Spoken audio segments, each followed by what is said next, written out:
Olha só quem está aqui. Não, eu não sou o Thiago Pavinato. Eu sou Geisiane Freitas e está começando agora a edição do Faroeste, a Brasileira, de segunda-feira. E vocês, claro, estão se perguntando onde está Thiago Pavinato. O nosso Pavivi está de férias, então nas próximas 3 semanas, quem comandará aqui o Faroeste, a Brasileira, claro, ao lado dos nossos excelentes comentaristas, será eu mesma de Melo, Geisiane Freitas. Então, pelas próximas 3 semanas, Faroeste, a Brasileira, com Geisiane Freitas e, claro, com a nossa queridíssima bancada, começando pela nossa queridíssima doutora Ana Paula Rocha. Boa tarde, doutora. Boa tarde, meu amor. Você tá linda com esse chapéu rosa. Adorei. Quero cumprimentar aqui o deputado, o professor Marcelo Suano, Belucci, você, querida, e a nossa querida audiência. Um beijo grande para todo mundo. Bom, ela chamou, né? A gente vai direto agora chamar... Não tem mais efeito especial ou efeito sonoro, alemão? Toda vez que eu chego aqui, o alemão, ele erra o time da trilha sonora. Alemão, eu tô começando a achar que é pessoal, hein, Germa? É pessoal. Olha só. E aqui conosco, claro, nosso queridíssimo professor Marcelo Suano. Bom, meus cumprimentos a ti, Geisiane, você tá charmosa. Acho que é charmosíssima, né? Segundo a Cíntia Chagas, não é charmosérrima, é charmosíssima. Ela fala do chiquíssima, do charmosíssimo, né? Eu não sei se ela já falou. Vamos simplificar, você tá muito charmosa. Muito obrigada. E um local, o Rura, a nossa traidora, que continue sendo a nossa Rura. Meus cumprimentos a você, meus cumprimentos a Ana Paula, meus cumprimentos ao João, meus cumprimentos a todos os acompanhantes, pessoal maravilhoso da Oeste, meus cumprimentos especial ao deputado Danilo Campetti. Eu vou depois fazer uma pergunta para ti, de uma sensação que seja interessante. Depois é uma surpresa. Meus cumprimentos a todos, espero que a gente consiga fazer um trabalho legal. Se fosse para Vivi, já tinha feito negócio de sensação. É isso, uma sensação surpresa. Eu não sei se é uma ameaça, o que é, mas é uma sensação surpresa. Bom, já que ele vai receber... Quando ele estiver fazendo os cumprimentos, aí eu faço a pergunta para ele. Então, já que ele vai ter uma sensação surpresa, hoje conosco o deputado estadual Danilo Campetti, pelo Republicanos daqui de São Paulo. Boa tarde, deputado. Seja bem-vindo. Boa tarde, Geisiane. Boa tarde, doutora Ana Paula, Belucci, professor Marcelo. Uma honra estar aqui. Quero cumprimentar a todos também que nos acompanham pela Revista Oeste, pelo Faroeste. Sou assinante da Revista Oeste, então me sinto muito em casa aqui. Obrigado pela oportunidade. Muito obrigada. Você sabe que você é o nosso patrão, né? Os nossos assinantes são os nossos patrões. São eles que financiam aqui todos os dias o nosso trabalho. E conosco também o João Belucci. Arthur está de férias também. Dessa vez não é palestra, Arthur está de férias. Então, João Belucci está conosco. Boa tarde, João. Boa tarde, Geisiane, todos aqui da mesa, professor Suano, Ana Paula, o deputado Campetti. É um privilégio estar aqui na Revista Oeste, como pode dizer, essa resistência ao establishment Lulo-STF, como a gente sempre escreve. Posso fazer a pergunta? Faça a pergunta, professor. Cuidado, não é de cunho sexual não, né? Não assuste a gente, são 2 da tarde. O deputado, ele é policial federal, ele é agente da Polícia Federal. E são 2 perguntas, né? Para não confundir uma com a outra, porque não tem nenhuma relação uma coisa com a outra. Qual é a primeira sensação de poder encarcerar criminosos, marginais, malfeitores, vagabundos, ou qualquer coisa que você possa dizer? E essa pergunta, primeiro essa sensação, qual que é de cumprimento de dever? Essa é a primeira pergunta. A segunda, que não tem nenhuma relação com a primeira, qual é a sensação de ter sido o indivíduo que prendeu o Lula naquele processo? Ele que deu a voz de prisão para o Lula. Você conduziu ele coercitivamente, aquela condução coercitiva. Na realidade foram 3 momentos. Primeiro, respondendo a sua pergunta, professor, é um sentimento de dever cumprido. Eu tenho 25 anos como policial, então a cada prisão, a cada apreensão que fazemos, a cada droga que é retirada do seio da sociedade, é um sentimento de dever cumprido. O risco é inerente à atividade policial, mas os policiais são vocacionados, são abnegados. Muita gente não entende, né? Fala, pô, ganha tão pouco, vai lá, enfrenta o crime, troca tiro, mas é uma coisa nossa, de dom, é uma coisa de vocação. Então o sentimento é sempre muito gratificante, né? Um sentimento muito bom mesmo. E com relação à sua segunda pergunta... Que não tem nada a ver com a primeira. Não tem nada a ver com a primeira. Eu sou policial federal e fiz parte de um grupo tático aqui da Polícia Federal de São Paulo. Sou policial federal há 17 anos, fui policial civil antes, né, que completa os 25 anos. E esse grupo tático ele era empregado em situações de risco diferenciado, que incluía o risco geral mesmo da periculosidade e um risco que poderia gerar algum dano à imagem da instituição, que são a questão dos políticos, né, das operações voltadas à prisão de políticos, né? Então eu participei dos 3 momentos que envolveram o atual presidente, da condução coercitiva em 2016, da prisão em 2018 e da escolta, quando infelizmente o neto dele morreu e nós os levamos para a escolta ao velório do neto. Então esses 3 momentos aí, nós participamos eu participei na condição de policial federal e realmente a prisão ali era como se fosse fechar um ciclo na Lava Jato de muita investigação. É aquela prisão que ele fez um comício, estava lotado de isso, gente. lá no sindicato dos metalúrgicos, né? Porque havia, não sei se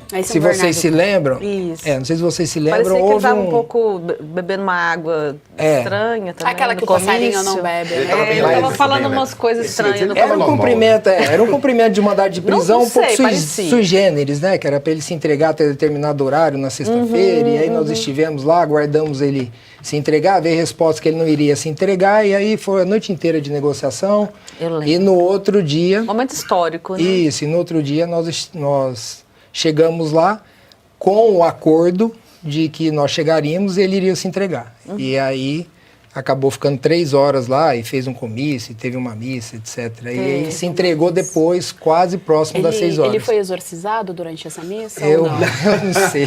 Aí tem que Eu acho que padre, não, né? eu acho Você que- era um policial, você não era o padre. A sensação ali foi de dever cumprido, Foi. só isso, né?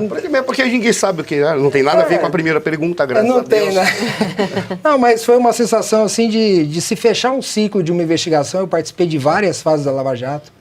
Né? Lava Jato, quase 5 anos de operação, 80 fases. Então, as fases aqui em São Paulo, eu participei da maioria delas. Quando houve até busca e apreensão no diretório do PT, quando houve a busca e apreensão, inclusive, no apartamento dele, que foi encontrado um outro apartamento do lado e que lá tinha as provas. Então, eu tive a oportunidade de participar dessas fases e, na verdade, foi para se fechar um ciclo né, dentro do arcabouço probatório, da linha de investigação que se seguia.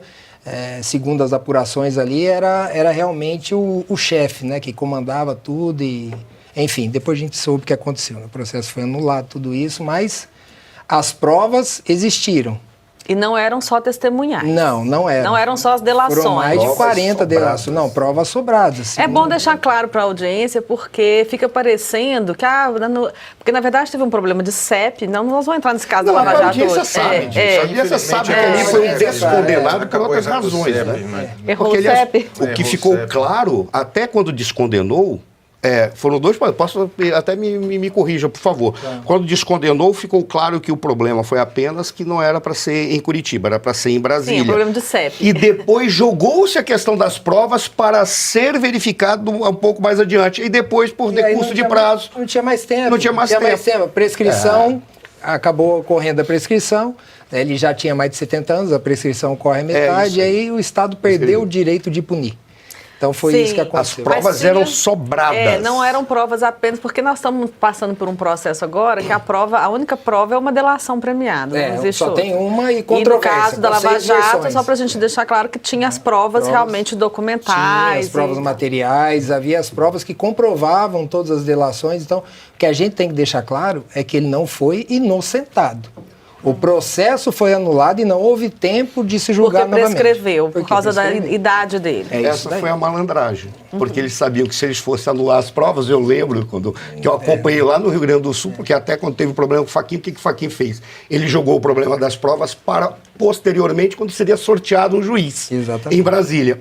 Aí deixaram, prescreveu. Mas por falar, né, em juiz, um pessoal que tem bastante não vai perguntar sorte o valor no- do no- dólar? Uai, mas Cadê o Luiz Arthur? Arthur não Mas quer. eu estou Você aqui sabe para o valor fazer. do Eu fiz uma dólar? investigação por favor, hoje. por favor, vamos para fazer saber então o valor do dólar. O momento do sabendo dólar, que então. terceira série estaria de férias, então por favor. Então vamos lá, agora são 2... Aliás, não, como é que é? Sou eu que falo a Você hora, fala assim, você? são 2 e tanto. Tá bom, então. Então vamos Ana lá, Paula são Rocha. 2h11 da tarde. Ana Paula Rocha, qual é o valor do dólar? Segundo o nosso levantamento, o dólar hoje está 2 mais 2 igual a 5, quase 6, porque o amor venceu. Então, tá quanto o valor? O valor falou, meu valor do dólar tá quanto, cara? 5, quase 6, porque o amor venceu. Olha só, o German tá 5,51, tá, Ana Paula? 5,51. Então, a Ana Paula, ela quis fazer o quadro sem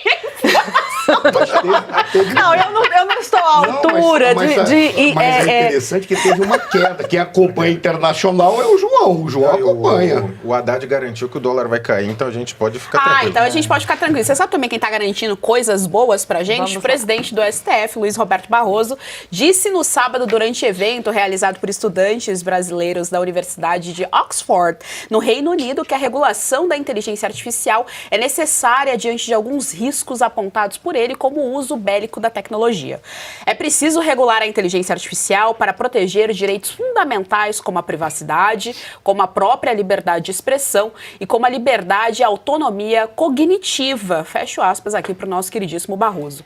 Além disso, Barroso também defendeu o julgamento em andamento no Supremo para responsabilizar as redes sociais pelo conteúdo publicado pelos usuários. O Supremo não está legislando, mas a gente tem que resolver os dois casos e estamos um bom tempo esperando para ver se o Congresso legislava.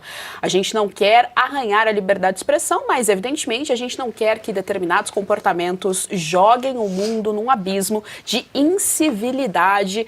Tá, então a fala do Luiz Roberto Barroso. Bom, vamos lá, por partes. Primeiro que sim, o Congresso o Congresso não está legislando, a gente pode até fechar o Congresso que sai mais barato, sai mais em conta. Nós que pagamos muitos impostos, acho que a conta funciona melhor se deixar só na parte do STF. Mas o ponto em questão é que, bom, de novo, o evento não é aqui no nosso país, o evento é no Reino Unido, falando língua portuguesa, o que não faz o menor sentido. Eles vão para Oxford, eles vão para Harvard, eles vão para muitas universidades, mas sempre para falar em língua portuguesa não faz o menor sentido. Mas, João, chama a atenção, bom, primeiro que ele fala de civilizar, né? Ele tem esse sentimento no coração dele, né? Ele quer voltar a isso, assim, então ele sempre trata o cidadão comum que paga o imposto que paga o salário dele como um ser de segunda categoria, então precisa dessa civilização.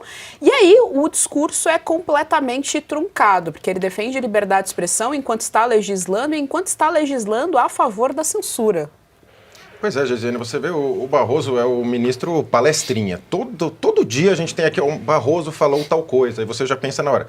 Ele falou nos autos, né, no processo? Não, ele falou numa entrevista, numa palestra, numa conferência, num encontro com partes que tem processos onde ele vai julgar também, ou no CNJ, onde ele é o presidente, só por coincidência do STF, do CNJ, que quem faria o contrabalanceamento ao STF, mas nessas reformas que nós tivemos, elas acabaram concentrando ainda mais o poder. E a julgar pelos termos que eles usaram na questão da censura, que vem sendo julgada, da inteligência artificial vai sair as mesmas barbeiragens, né? Barrigadas assim, conceituais mesmo. A gente vê que eles têm dificuldade de entender sobre o que eles estão falando, né? Ali da inteligência artificial, anteriormente no julgamento da liberdade de expressão, veio o Flávio Dino com aquela expressão de liberdade assistida, ou que não existe liberdade total, então não é, então o conceito é outro, não é liberdade, né? Então liberdade é total e você arca no depois. E eles sempre usam esses termos vagos, né, Geisiane, esses termos acadêmicos, que é o ataque à democracia, o que seria ataque à democracia, né? Ataque às urnas, você vai lá, a urna, vai jogar a urna no chão, isso seria um ataque, você pode criticar o sistema eleitoral, como a gente mencionou várias vezes, até pensei que deveria poder, né? Deveria poder. O próprio Bolsonaro, até imaginei que ele ia responder isso quando questionado pelo Alexandre de Moraes, que ele tem o direito de falar sobre o que ele quiser, a hora que quiser, da forma que quiser, e que posteriormente arque com as consequências se assim o for. Mas a gente vê que eles não sabem os termos acadêmicos vagos, discurso de ódio, a gente desconhece pessoas da esquerda punidas até hoje, as plataformas seguem censurando a direita, é natural, tem dezenas de pessoas, quiçá centenas, sem redes sociais até hoje, os exemplos clássicos, Constantino, Figueiredo, Fius, enfim, entre outros, que não tem rede social até hoje, vai tratando com essa normalidade que não existe. E nesse teatro maluco, né, Geisiane, quando você critica isso, o louco é você, porque eles estão interpretando um papel lá de que está tudo certo, e aí nós criticamos, nós somos os loucos, os errados, os extremistas digitais, extremistas de direita,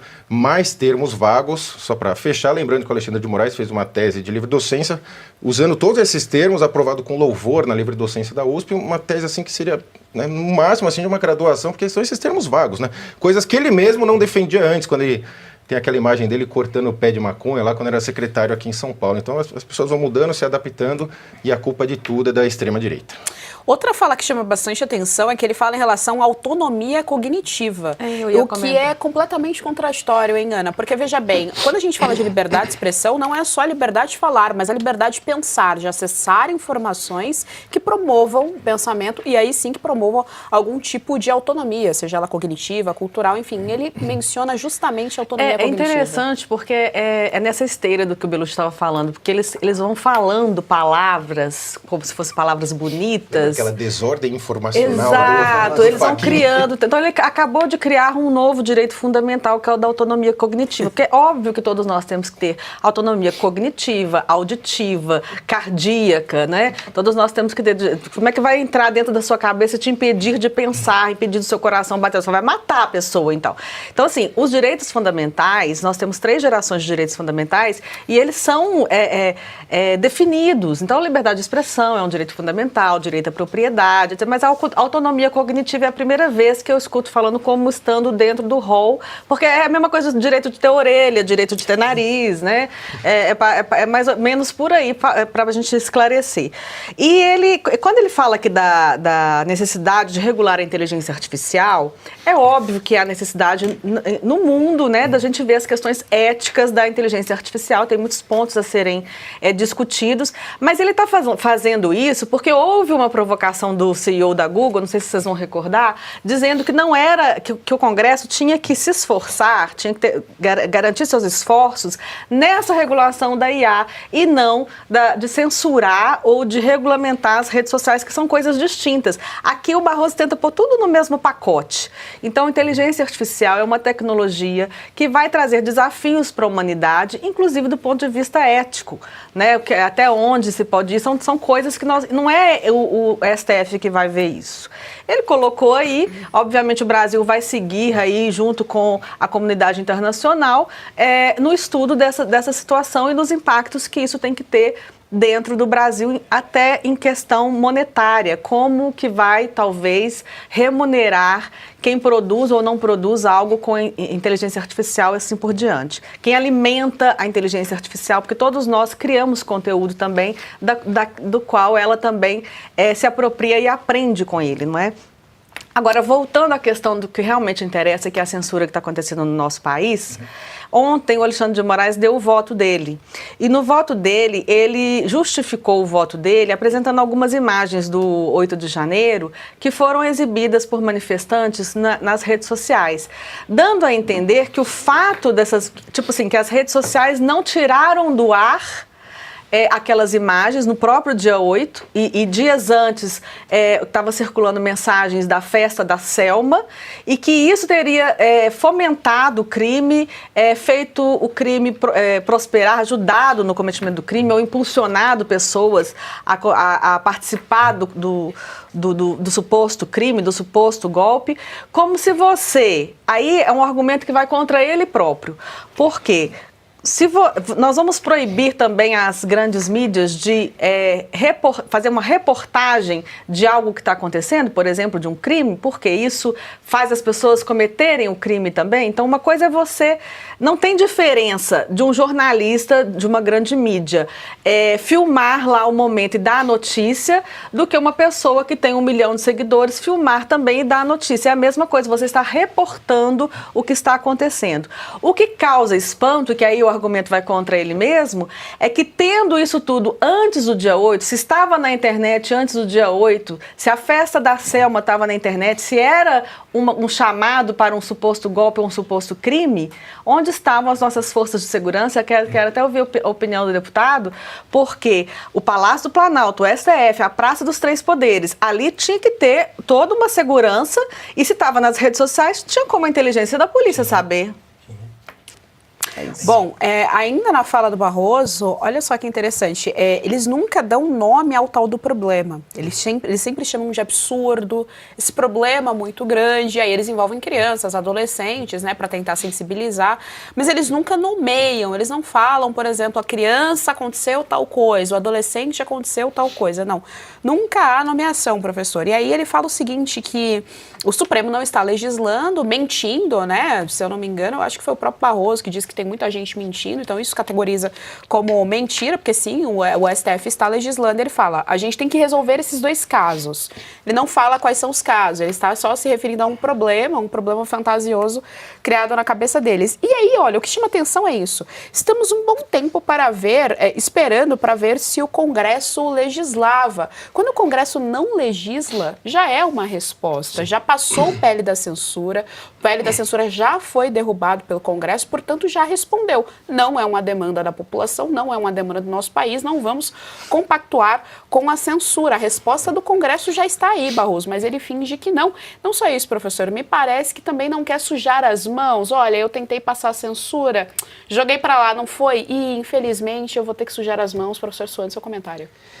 Geisiane, para começar, há um dado que é bem interessante. É diferente você regulamentar de censurar. Os dois, eles estão tentando colocar as duas coisas não como sinônimas, mas como se a censura jamais existisse. E a regulamentação, ela abarca tudo isso. Essa é a pretensão que a gente vê no STF. Mas eu vou pegar alguns pontos que, para mim, são essenciais. Tá? O primeiro deles acho que antes desses dois pontos, vamos primeiro tratar o que o Barroso está fazendo em Oxford. Mais uma vez, eu gostaria de ver juízes se manifestando, não dando palestras, mas juízes se manifestando apenas nos autos, porque é para isso que eles são pagos. Eles não são pagos para estar ministrando palestras e, certamente, em alguns casos, remunerados. Por quê? Porque a palestra foi colocada no mesmo escopo, eu tenho a impressão, de ser professor. Ou seja, que era a atividade que é liberada para as autoridades. Né? Esse é o primeiro ponto. Então, ele não deveria estar lá, ainda mais, fazendo filosofia barata. A questão da autonomia cognitiva, eles gostam de utilizar expressões que são expressões guarda-chuvas. Né? Para quê?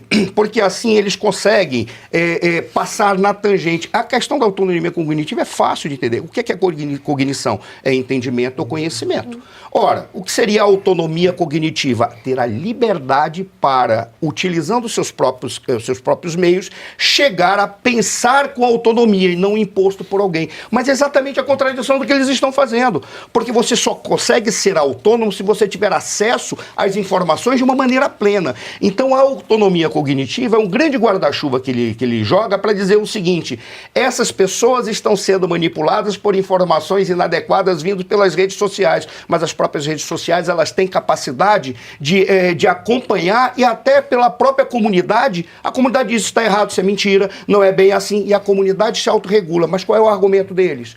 Como as Big Techs não conseguiram fazer essa autorregulação, mentira. Elas fazem a autorregulação e a autorregulação funciona adequadamente. Cabe a nós, já que, e aí é outra malandragem que eles jogam, já que nós somos obrigados a responder uma demanda que foi feita por dois casos específicos. Uma envolvendo o Orkut, que nem sei se o Orkut ainda existe, mas uma envolvendo o Orkut. E a partir daí nós vamos interpretar tudo. Nós não estamos nos metendo, foi uma demanda.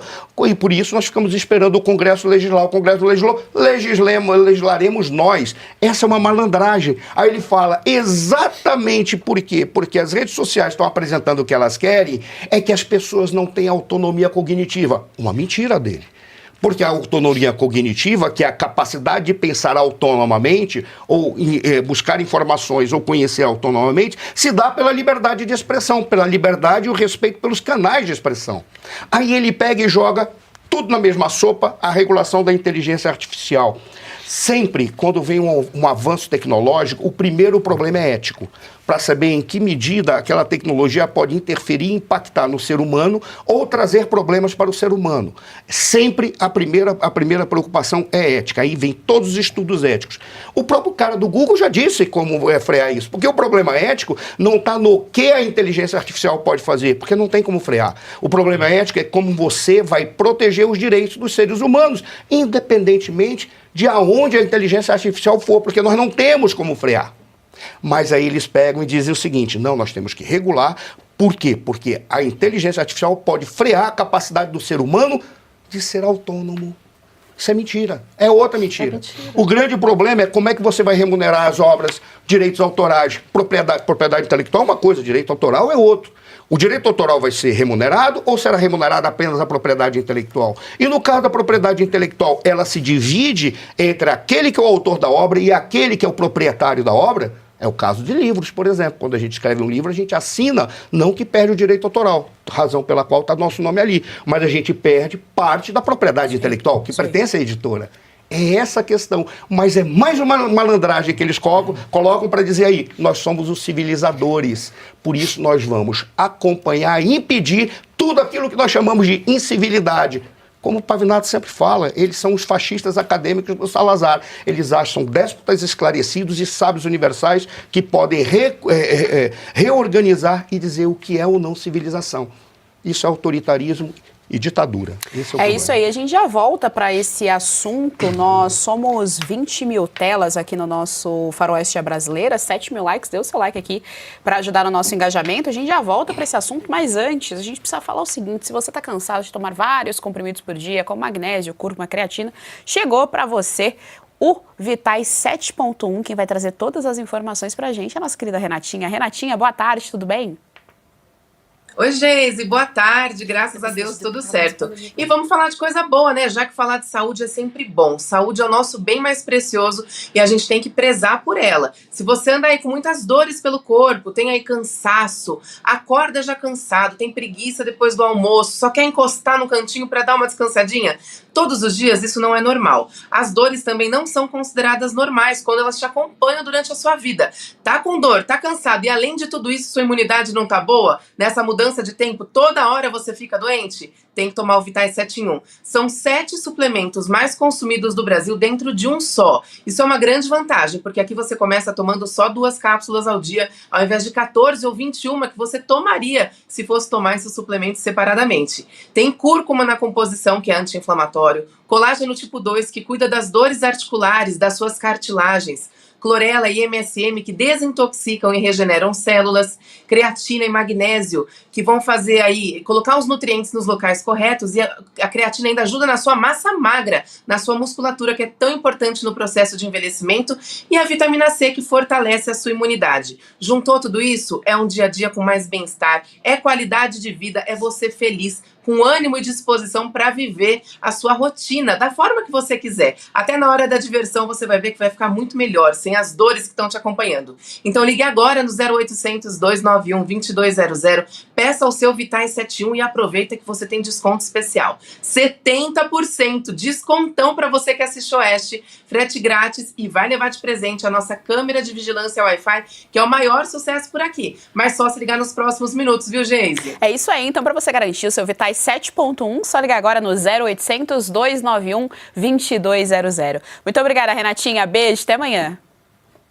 Bom, então voltando aqui ao nosso tema da bancada, nós estamos falando de mais um iluministro, né? Mais um iluminado Barroso, que vem dizendo, deputado, que não está, primeiro que o STF não está legislando no lugar do Congresso e segundo, claramente defendendo censura no que diz respeito àquele marco civil da internet, o artigo 19 especificamente, que é o artigo que dá autonomia para as pessoas colocarem conteúdo e aí se por um acaso o conteúdo de fato ferir a lei, ferir alguma pessoa, alguém se sentir ofendido, aí sim ela pode acionar a justiça e aí o conteúdo será removido diante a autorização da própria justiça, diante pedido, né, quando a justiça manda que tire o conteúdo. Então, quer dizer, primeiro que isso anula, de certa forma, a própria justiça, é isso que eles estão nos dizendo, que a justiça, então, já não funciona, já que já existe esse mecanismo. E aí a gente tem toda essa questão da censura do STF legislando no lugar do Congresso, acho que é mais barato, hein? Vamos fechar o Congresso. Então, Geise, eu tenho comigo que o Estado Democrático de Direito, ele existe principalmente para preservar 2 bens jurídicos, que são as liberdades individuais e a propriedade. Então, nós temos a liberdade individual totalmente atacada aqui no nosso país, né? Regulação social de rede é censura.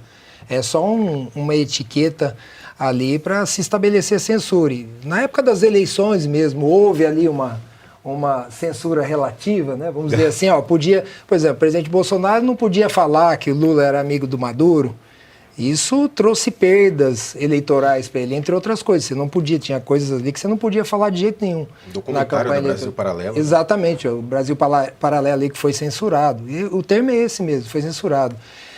Mas antes de continuar, eu quero responder a pergunta da doutora. Sim, eu estou ansiosíssima. Até, gente, desculpa que o microfone estava aberto, eu cobrei a pergunta.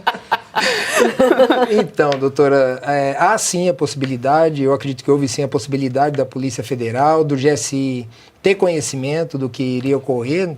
As redes sociais estavam mostrando, mas havia informativos oficiais que constavam todo aquele contexto. E o próprio ministro do GSI à época, o general G. Dias, aquele que serve água para os manifestantes, ele teve esse conhecimento, o governo do Distrito Federal teve esse conhecimento, e aí é que fica a incógnita, né? Qual foi a operação que foi planejada para que se pudesse dar suporte ali para a estrutura que se fazia necessária? Olha, nós tínhamos manifestantes acampados, e aí eles começaram a descer ali para dos três poderes. E ali poderia ter sido feito um bloqueio, se eles quisessem, e assim sucessivamente. Eu,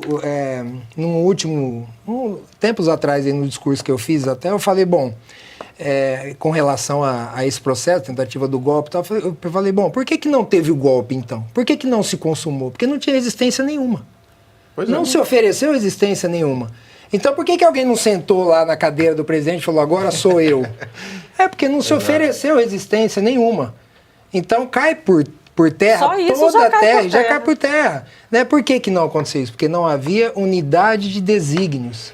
Ou seja, ali eram manifestantes que, no efeito de manada, cometeram dano ao patrimônio público, e tudo bem, que se puna o dano ao patrimônio público. Mas daí, até se condenar 14 anos, 17 anos... por abolição do Estado ou tentativa de golpe, que na minha concepção é o bis in idem. Esses dois crimes são a mesma coisa. Então já parte desse princípio. Então não tem sentido a própria denúncia. A própria denúncia, para a senhora ter uma ideia, ela fala 92 vezes o termo possivelmente. Isso, para nós que viemos da ciência policial, isso é algo que não segura nenhuma ação, não tem um arcabouço probatório que sustente uma denúncia nesse sentido, que, na minha opinião, resguardado pelo artigo 53, né? Espero que ainda esteja em vigor, né? Na minha opinião, é uma ficção, ficção jurídica. Então, né?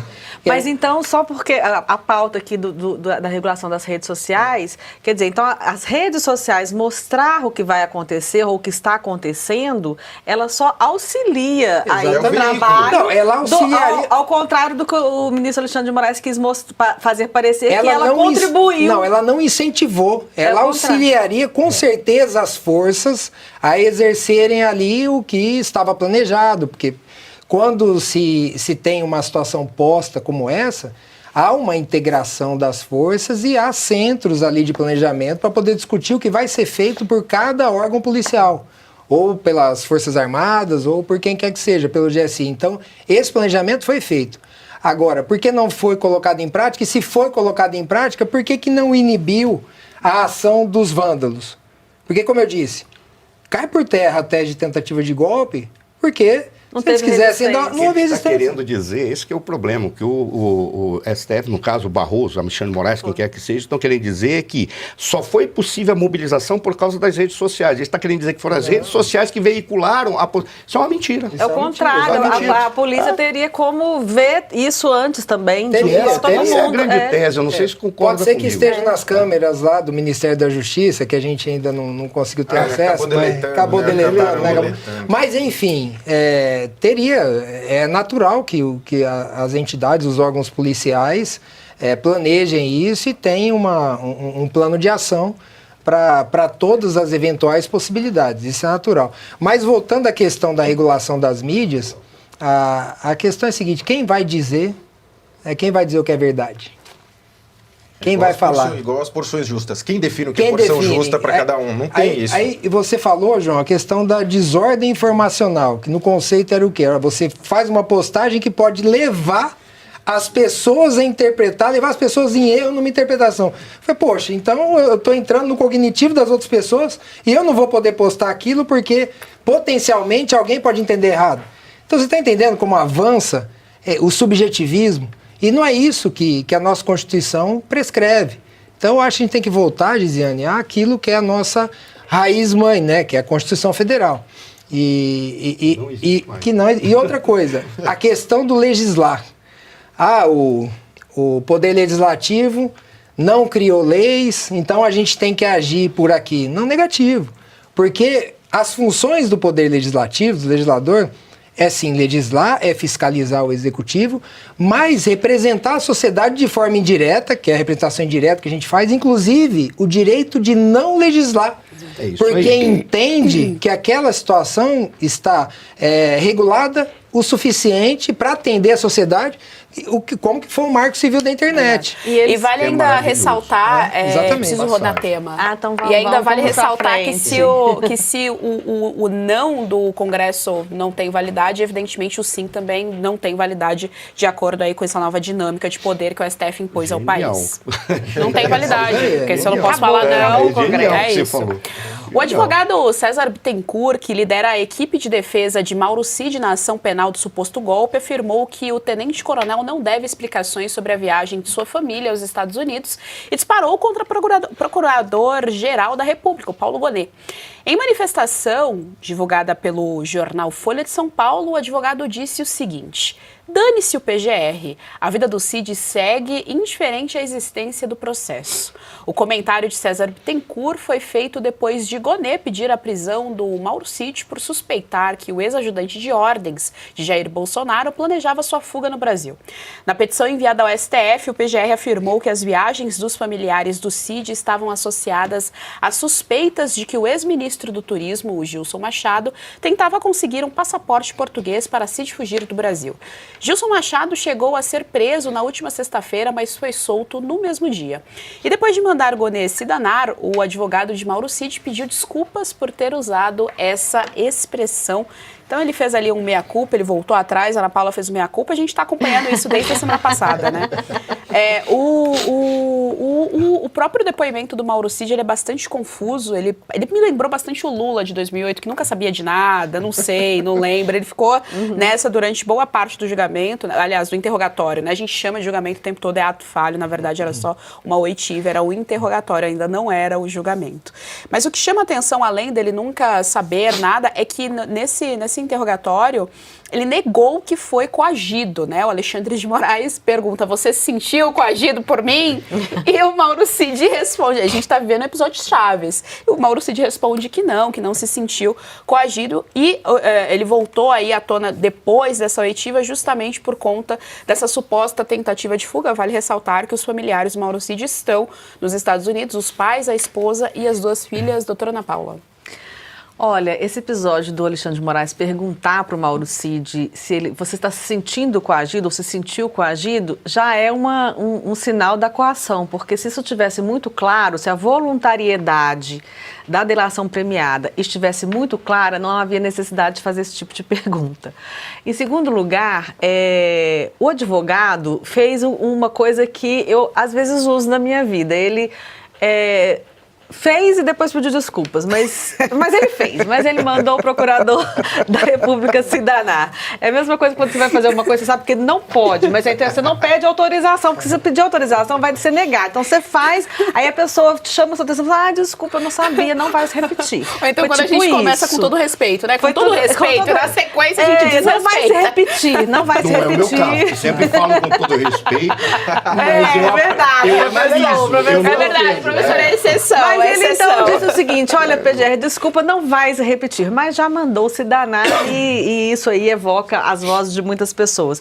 E realmente, o Mauro Cid, ele está em um acordo de delação premiada que ainda está valendo, até onde eu sei não foi revogado.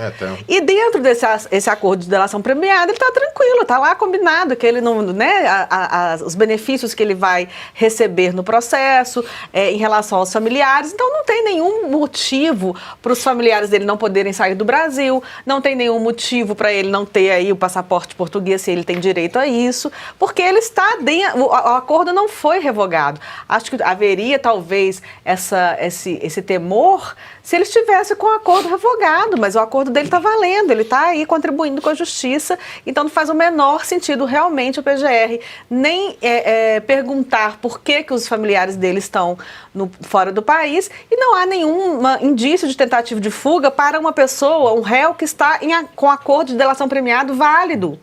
Então realmente fez muito bem o advogado em pedir desculpas por ter mandado o PGR se danar.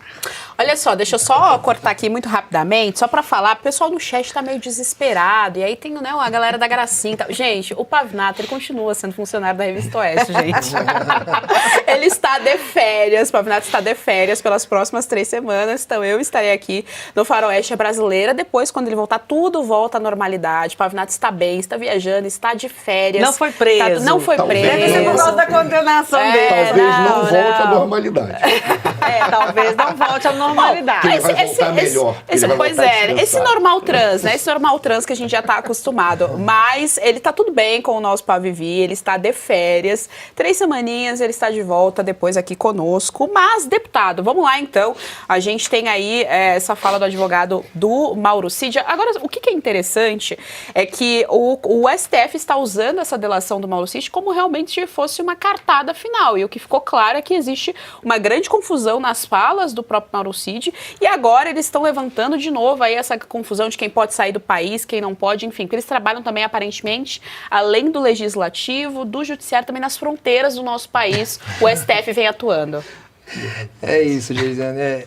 Essa delação, inclusive, que tem várias versões, né? Pra vocês terem uma ideia, na Lava Jato foram quase 40 delações, muitas anuladas, porque foram feitas com o réu preso, com ameaça de prisão. Então, é complicado, mas a delação, ela é a coluna cervical dessa denúncia, né? Então, se perde a delação, se perde todo o enredo que foi, que foi construído. E eu vejo ali, eu tenho uma concepção do seguinte, a prática do Fishing Expedition, essa questão, ou seja, você trabalha ali com uma busca probatória não específica para aquilo que foi determinado a ordem judicial. Nós, na Polícia Federal, você sai para cumprir o mandado de busca às 6 da manhã, lá no mandado tem exatamente o que você tem que aprender se encontrado. Então, por exemplo, eu vou lá para aprender uma carteira de vacinação falsa. Se eu achar joias que estão em uma situação de flagrância ou não, eu posso apreender, mas essas joias não vêm no conjunto probatório. Elas não servem para consubstanciar, doutor, esse conjunto probatório. Então, eu vejo que a prática ali, inclusive nem um flerte com uma baleia serve para a gente poder consubstanciar. Né? Então, eu vejo que se perderem a delação do CID, que deve ser voluntária, espontânea e sem nenhum tipo de coação, perde-se todo o arcabouço probatório dessa ação, desse processo que acusa de tentativa de golpe. Então, eu vejo que realmente a gente está passando um pouco, a gente não, né, mas eu digo, o judiciário passa um pouco do ponto quando começa a estender essa ação também para os familiares.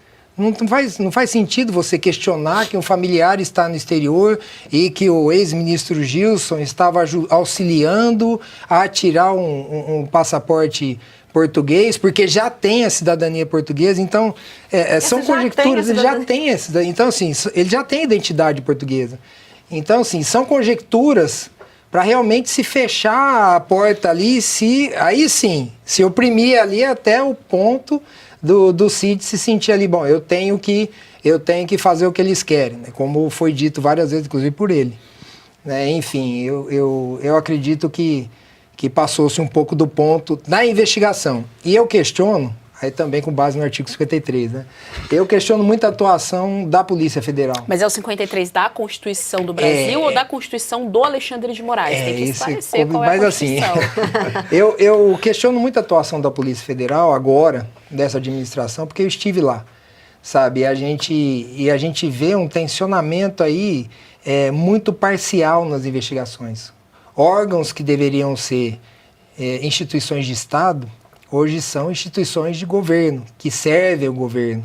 Então, eu vejo essa subjetivação da Polícia Federal algo extremamente perigoso. É uma instituição que tinha o prestígio da sociedade. E eu me lembro, em 2007, quando eu estava fazendo a Academia da Polícia Federal, a gente sonhava em chegar ao 7 de setembro para a gente poder desfilar no 7 de setembro, lá em Brasília. Nos 2 últimos anos, a Polícia Federal não pôde desfilar. Não pôde, eles não quiseram. Então, não pôde, né? Não quiseram. No sentido de ser vaiado. De ser vaiado. Então, assim, eu falo isso com muito pesar, porque sou da instituição. Então, e deveria ser, foi criada para ser uma instituição de Estado, não uma instituição para servir governos. E eu tenho comigo hoje que é uma parcialidade na atuação da Polícia Federal. Bom, o Andrei Rodrigues, que é diretor-geral da Polícia Federal, fala abertamente, por exemplo, defendendo censura, se isso não é parcialidade completa, né? E não só essa instituição, professor, esse ponto levantado pelo deputado é bastante interessante, porque o que a gente vê, por exemplo, é a AGU agindo com interesse de governo, o PGR agindo com interesse de governo, então a gente está vendo instituições formais dentro da política brasileira, o institucional mesmo dentro dessa malha social brasileira, agindo em interesses de governo e não de Estado aqui com letra maiúscula ali da ciência política. Gesiane, é interessante, eu não preciso estar defendendo a Polícia Federal, aqui tem um agente, um ex-agente da Polícia Federal para fazê-lo. Mas o que está acontecendo na Polícia Federal é a mesma coisa que você encontra, eu posso estar enganado, por favor me corrija, deputado, é o que você encontra, por exemplo, nas Forças Armadas. Você tem um comando que não representa a tropa.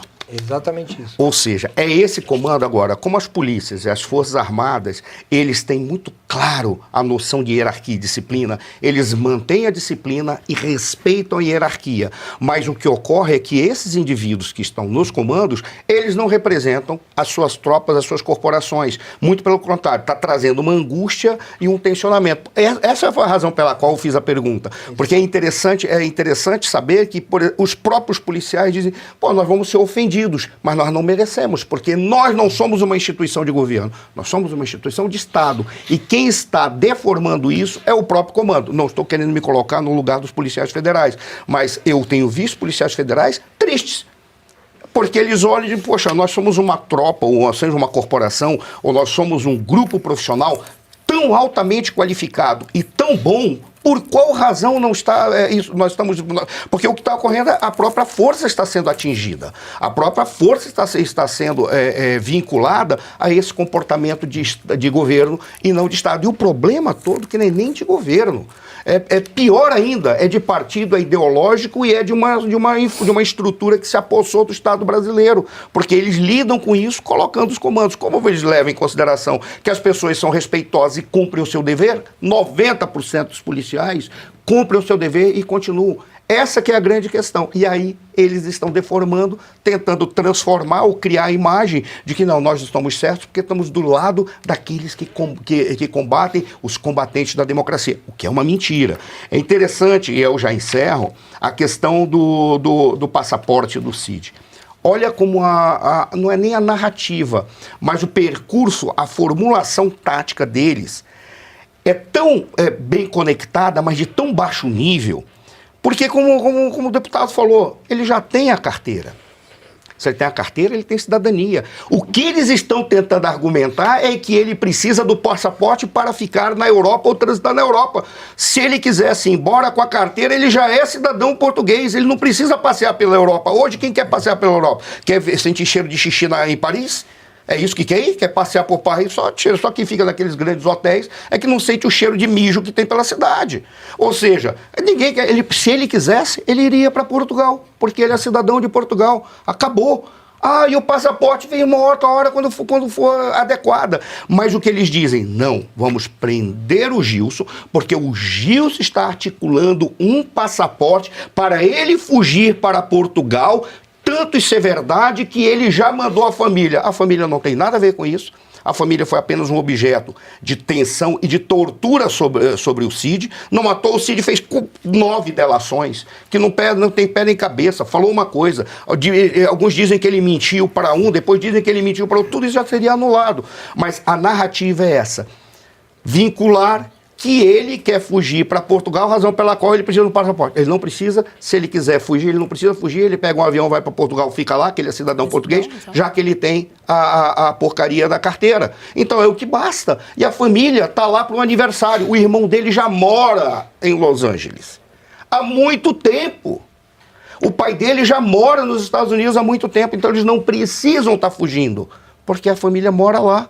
Já mora nos Estados Unidos, mas é a narrativa, para tentar de alguma forma dizer, olha, arranjamos a prova que a gente queria para mostrar que esse cara está fugindo porque ele está escondendo alguma coisa sobre o golpe de Estado, que não existe, que não tem minuta. O doutor Sebastião Coelho, o desembargador, desculpa, preciso falar sempre desembargador, perguntou, quase foi preso para mandar ele retirar de lá. Cadê a minuta? Não tem minuta. Mas eles precisam de narrativas para pressionar. Agora, é tão ridículo, tão ridículo, tão ridículo, que eles estão começando a tropeçar e vai e volta, manda prender, manda soltar, descobre que não tem pé nem cabeça, e aí nós ficamos na situação. Infelizmente, aí falando do artigo 53, que a Diane falou, da Constituição do Alexandre de Moraes ou da Constituição brasileira. A Constituição brasileira, como diria o Pavinato sempre, tem, mas acabou. É isso aí. Então, é do Alexandre de Moraes. Agora, olha só, o ponto da família foi levantado aqui, Belucci, é bastante interessante, porque quem usa a família... Olha lá, o clássico celular caindo do professor Marcelo Solano. Sempre cai, né? Não poderia faltar. Mas caía mais contigo, sabia?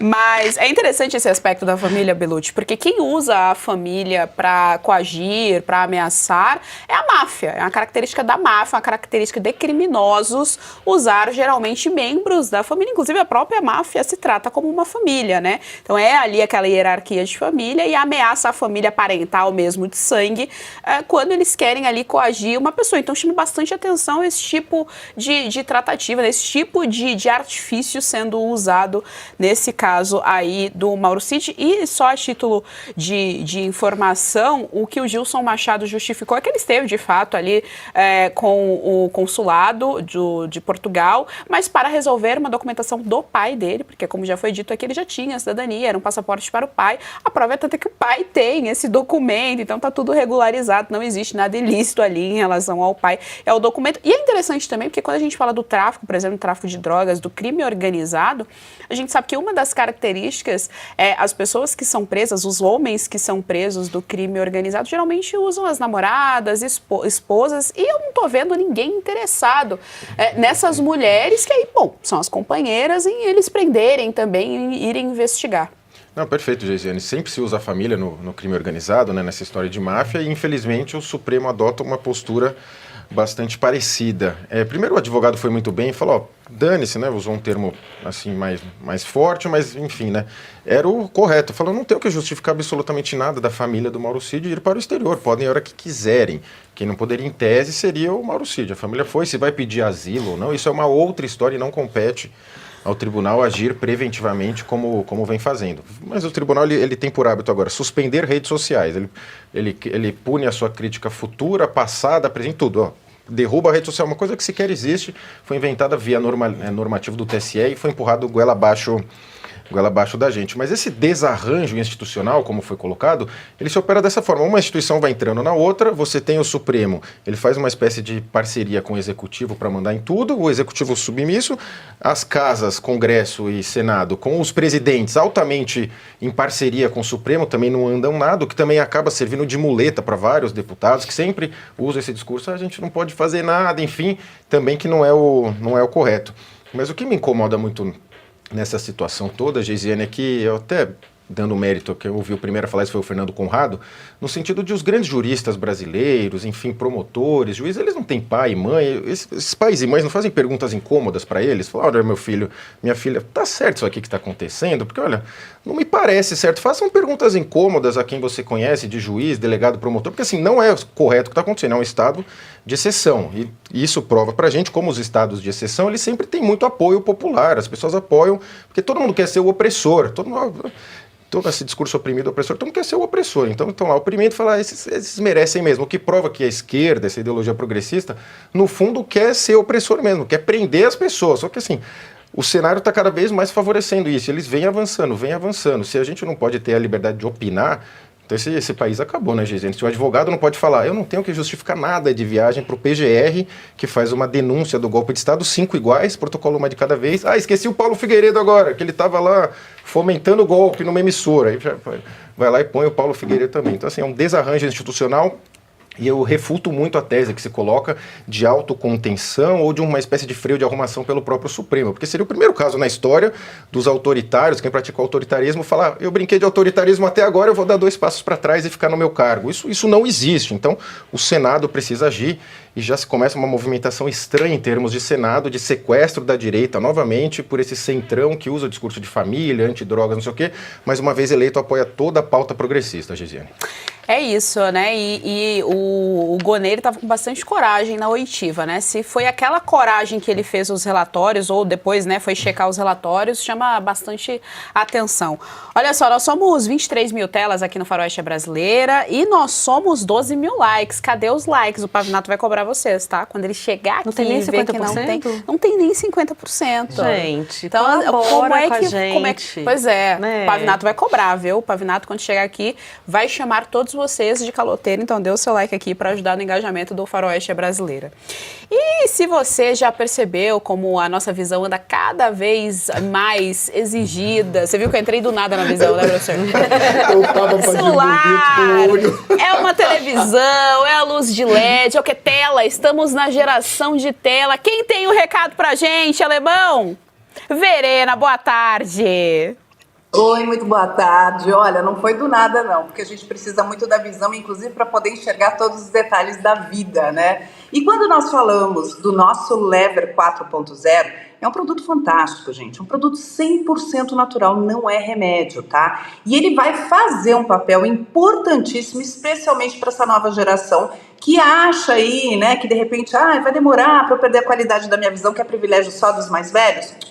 Não é não. Hoje a quantidade de exposição que a gente tem às luzes azuis, como celular, tablet, computador, a própria luz de LED, a TV, tudo isso acaba antecipando inúmeros problemas que iriam chegar com o passar do tempo, como por exemplo, até catarata, glaucoma, degeneração macular, enfim, são inúmeros problemas.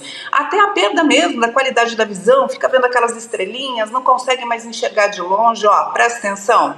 O nosso Lever 4.0 tem altíssima tecnologia, uma única cápsula, gente, só uma, tá? Uma por dia, não requer nem prática nem habilidade. Ela contém luteína, zeaxantina, vitaminas, tem zinco, tem vitamina E, que é fundamental para garantir a qualidade da visão e, acima de tudo, para fazer a prevenção. É como se a gente utilizasse um óculos invisível protegê-lo dessa exposição toda. Então, não perca tempo. Vou te passar o telefone agora, já pega papel e caneta e anota, porque é fundamental para garantir a qualidade da sua visão e de toda a família, tá? O nosso telefone é 0800 941 8333. Agora, sabe o que é bacana? É que além de você levar o melhor produto para garantir a qualidade da sua visão, você ainda tem descontos, mas para quem ligar agora, tá? De até 80%.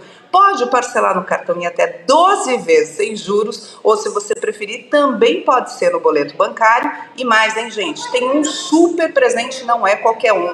É um super aspirador robô para te ajudar aí no seu dia a dia. Então, não pode perder tempo, tem que ser agora, tá? 0800 941 8333. É isso aí, então, para garantir o seu Lever 4.0, só ligar agora no 0800 941 8333 e vem aqui, o super aspirador, que ele pode carregar as coisas, Alemão. Abre a tela. Olha aí, Ele ainda carrega as coisas, Alemão. Muito bom. Eu tô com medo. Ele vai cair, Ana Paula? Vai, ele não cai. Vamos ver. Vamos ver. Ele não cai. Ai, que susto. Ele é super inteligente. Olha aí. E ele ainda carrega o seu copo dentro de casa.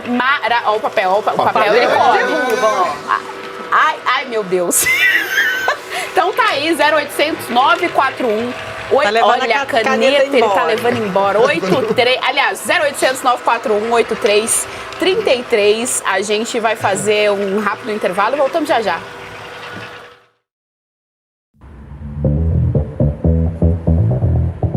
O ano de 2026 tem tudo para mudar os rumos do Brasil. O povo vai eleger 27 governadores, 54 senadores, 513 deputados. E escolherá o próximo presidente da República, que vai nomear 3 ministros do Supremo Tribunal Federal. E a chave para o país seguir o rumo que a sociedade livre deseja é a informação. A Oeste nasceu para romper o silêncio. E se tornou referência no jornalismo independente. Também por não aceitar um único centavo de dinheiro público. Porque o nosso compromisso é com você e com a verdade. Agora chegou a hora do próximo passo. Ampliar o espaço que já ocupa com a entrada no universo da TV a cabo. E fazer com que os fatos cheguem a milhões de brasileiros que ainda não têm acesso ou familiaridade com o mundo digital. Porque no ano decisivo, o Brasil precisa escolher entre propaganda e o que de fato é fato. Para tornar isso possível, dependemos de você. Precisamos de mais 20 mil assinaturas para cruzarmos a marca de 120 mil assinantes. É a sua assinatura que faz toda a engrenagem da Oeste funcionar. Agora também vai garantir a existência da Oeste TV. Para que possamos levar informação de qualidade ainda mais longe. Assine a Revista Oeste. Tem acesso a grandes reportagens, artigos exclusivos. E ajude a construir a Oeste TV. Porque onde a verdade não chega, a mentira se espalha. Vamos juntos mudar o futuro. O Brasil precisa de um canal de notícias que mostre fatos. Oeste, independente, essencial. O Brasil real está aqui.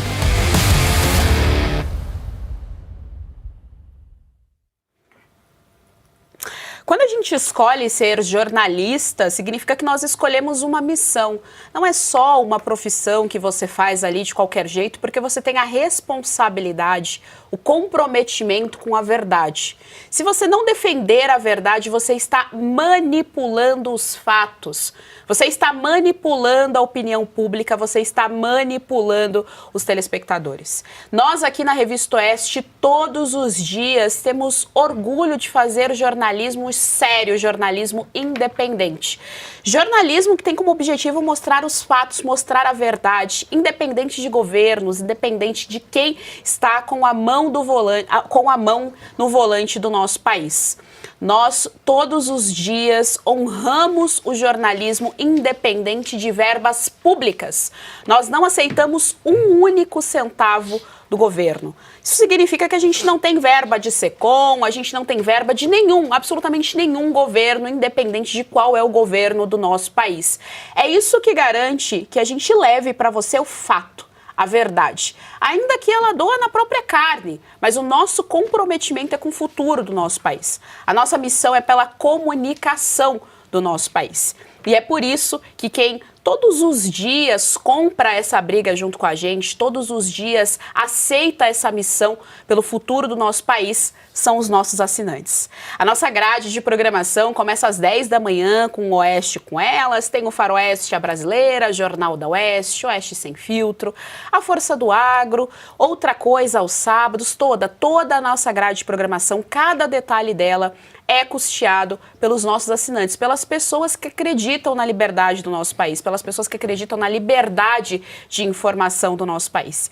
E agora a gente vai ter a Oeste TV, uma TV que também é independente. Nós não temos concessão pública como outros canais têm por aí, você sabe o que acontece por lá, né? Manipulação. Aqui não. Nós temos também uma TV independente, a Oeste TV, e nós precisamos bater a meta de 120 mil assinantes para que a gente continue defendendo a liberdade no nosso país. A liberdade para os funcionários da Revista Oeste é como oxigênio, é como ar. Nós precisamos dela para viver e nós precisamos também de você para bater a nossa meta. Se você ainda não é o nosso assinante, é só chamar a nossa equipe no nosso 0800. Agora nós temos um 0800, o número é 0800 780 2020. Ai, o meu TP está errado, Ana Paula, muito obrigada. O telefone é 0800. Eu achei estranho, pensei, de repente o daqui é diferente, mas você tem razão, Ana Paula. 0800 580 2020. Vou repetir para você, o telefone é 0800 580 2020 e o pagamento pode ser em até 8 vezes sem juros. Então, se você ainda não é assinante da Revista Oeste, venha fazer parte da nossa família. Bom, dando andamento então aqui, claro. Não perde a oportunidade, dá-lhe um esporro no alemão. O alemão é pessoal, hein, alemão? Ele pediu desculpa, o alemão é pessoal, hein? Ele não coloca a trilha, o TP aqui não tá certo. Que isso, alemão, que isso? Mas olha só, nós somos 20 mil telas aqui no Faroeste Brasileira, 15 mil likes, já melhorou bastante, hein? Deu seu like aqui para ajudar o engajamento do canal inteiro da Revista Oeste, você sabe, né? Quando você dá o like, você ajuda o canal inteiro da Revista Oeste, assim mais pessoas chegam à ilha de liberdade da comunicação que nós somos. O presidente da Câmara dos Deputados, Hugo Motta, deixou o estilo paz e amor dos primeiros dias de mandato e subiu o tom nos discursos e ações relativos ao STF e ao governo Lula, depois de correr o risco de perder apoio dos colegas. Recentemente, Motta fez 2 gestos mais fortes para manter sua base de apoio. No primeiro gesto, Motta determinou que a perda do mandato da deputada Carla Zambelli pela condenação do STF será decidida pelo plenário. Depois, o presidente da Câmara de avançar com 2 projetos de decreto legislativo para derrubar normas de Lula, como o pacote de Haddad para aumento de impostos, incluindo o IOF, e também o embate na execução de emendas parlamentares. Professor Suano, o comportamento do Hugo Motta, nós debatíamos aqui até no ano passado, né, ali no finalzinho do ano passado, ainda fazia parte aqui da bancada, em relação às promessas que ele fez, né? Ele fez promessa para os 2 lados, gregos e troianos, tentou unir ali gregos e troianos, no final das contas a gente não teve ali as pautas atendidas. Pelo menos não no que diz respeito à direita, que era a urgência do PL da anistia. Outro debate também aqui pertinente à mesa, né, sobre o que ia ficar. Acabou que não ficou nada, professor. O impeachment do Alexandre de Moraes não passou, que era uma das coisas que a gente temia. O impeachment do Lula também deu aquela morrida e a urgência do PL da anistia também não foi para frente.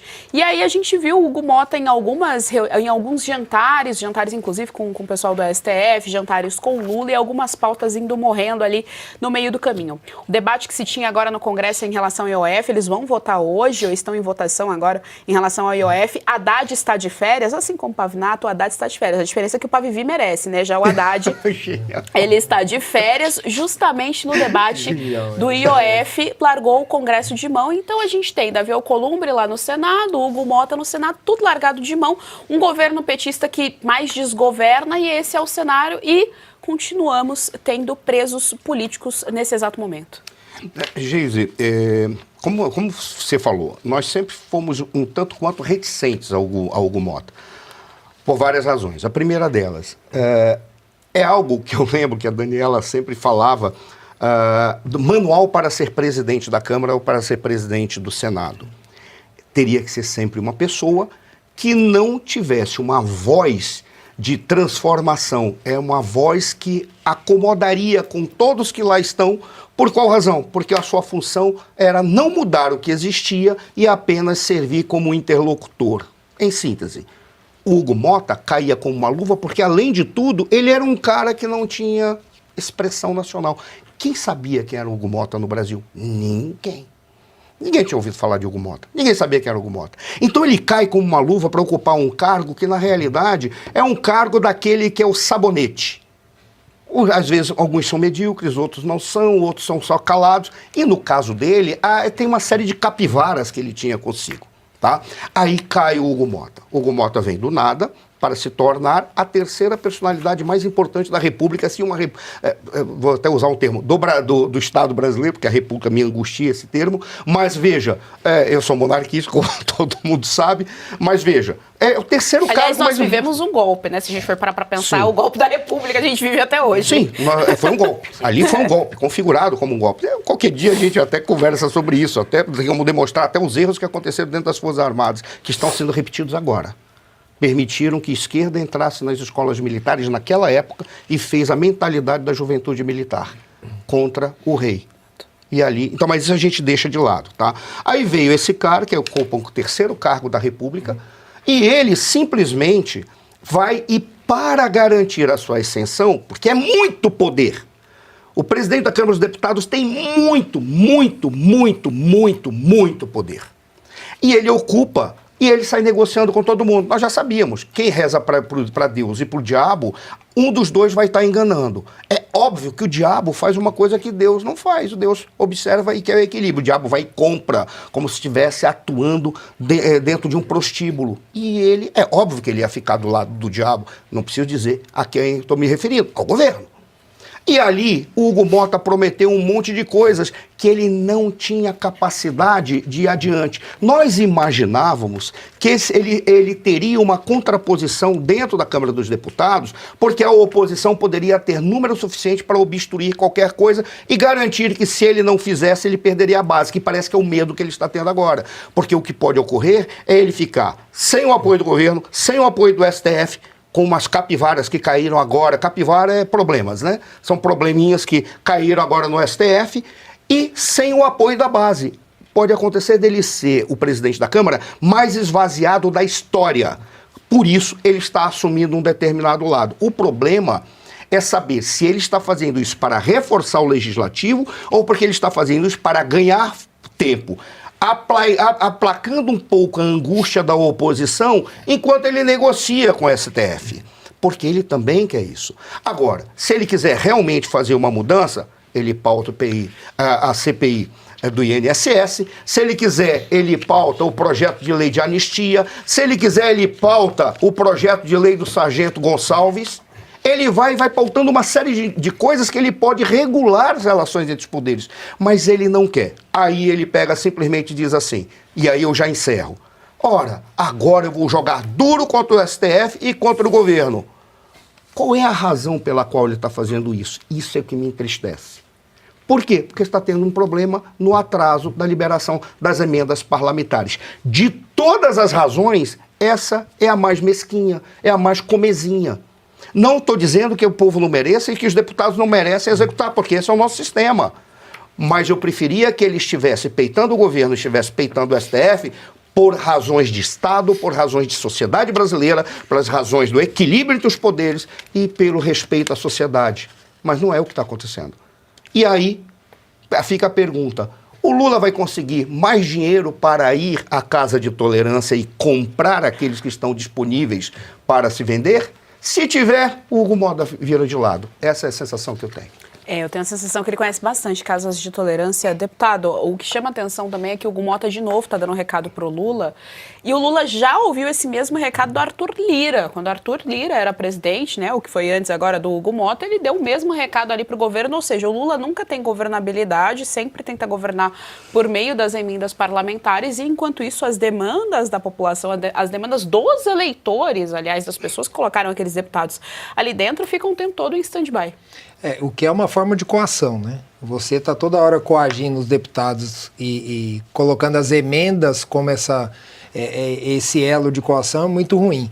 Eu vejo que o presidente Hugo, ele exerce aí uma função agora que é de proteção da autonomia legislativa, é isso que ele tem que fazer mesmo, ele tem que atender àqueles que o elegeram, né, que indiretamente são os deputados. Então ele tem que atender à vontade dos deputados e cumprir os compromissos que foram estabelecidos ali que foram firmados durante a sua eleição a presidente da casa. Como o professor Marcelo falou, é o segundo na linha sucessória, é um cargo extremamente importante, representa aí 513 deputados, né?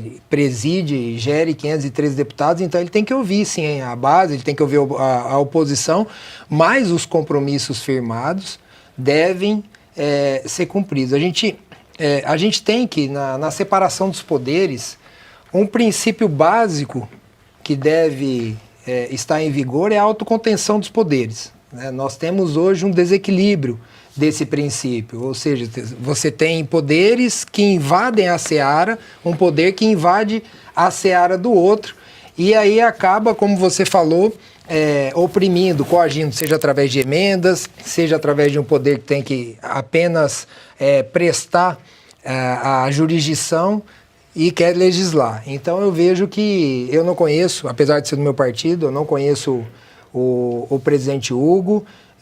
Eu não sei, a não ser pelos jornais, quais foram os compromissos assumidos, como que têm sido as articulações, mas existem princípios basilares que devem ser seguidos na política, e um deles é o cumprimento de acordos estabelecidos e feitos. Eu faço aqui por simetria, né? Eu vejo que aqui na Assembleia Legislativa de São Paulo a gente tem uma harmonia muito grande com o presidente André do Prado, que inclusive, em razão dessa harmonia, ele foi reeleito. Nós alteramos a Constituição Estadual para permitir que ele fosse eleito, tendo em vista a habilidade do presidente André de conduzir os trabalhos aqui. Obviamente, lá na Câmara dos Deputados, são 513 deputados, agora querem elevar a 531, né?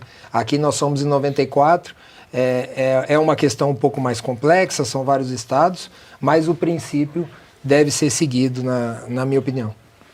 Bellucci, então tá aí o Hugo Motta passando mais uma vez o recado, abandonou o tom mais amistoso em relação ao governo Lula e tá dando um recado. Agora a grande questão é, mesmo dando o recado ao governo Lula, nós não estamos vendo o Congresso legislar e as pautas que são caras ao eleitorado da direita sendo passadas, sendo colocadas dentro da agenda política.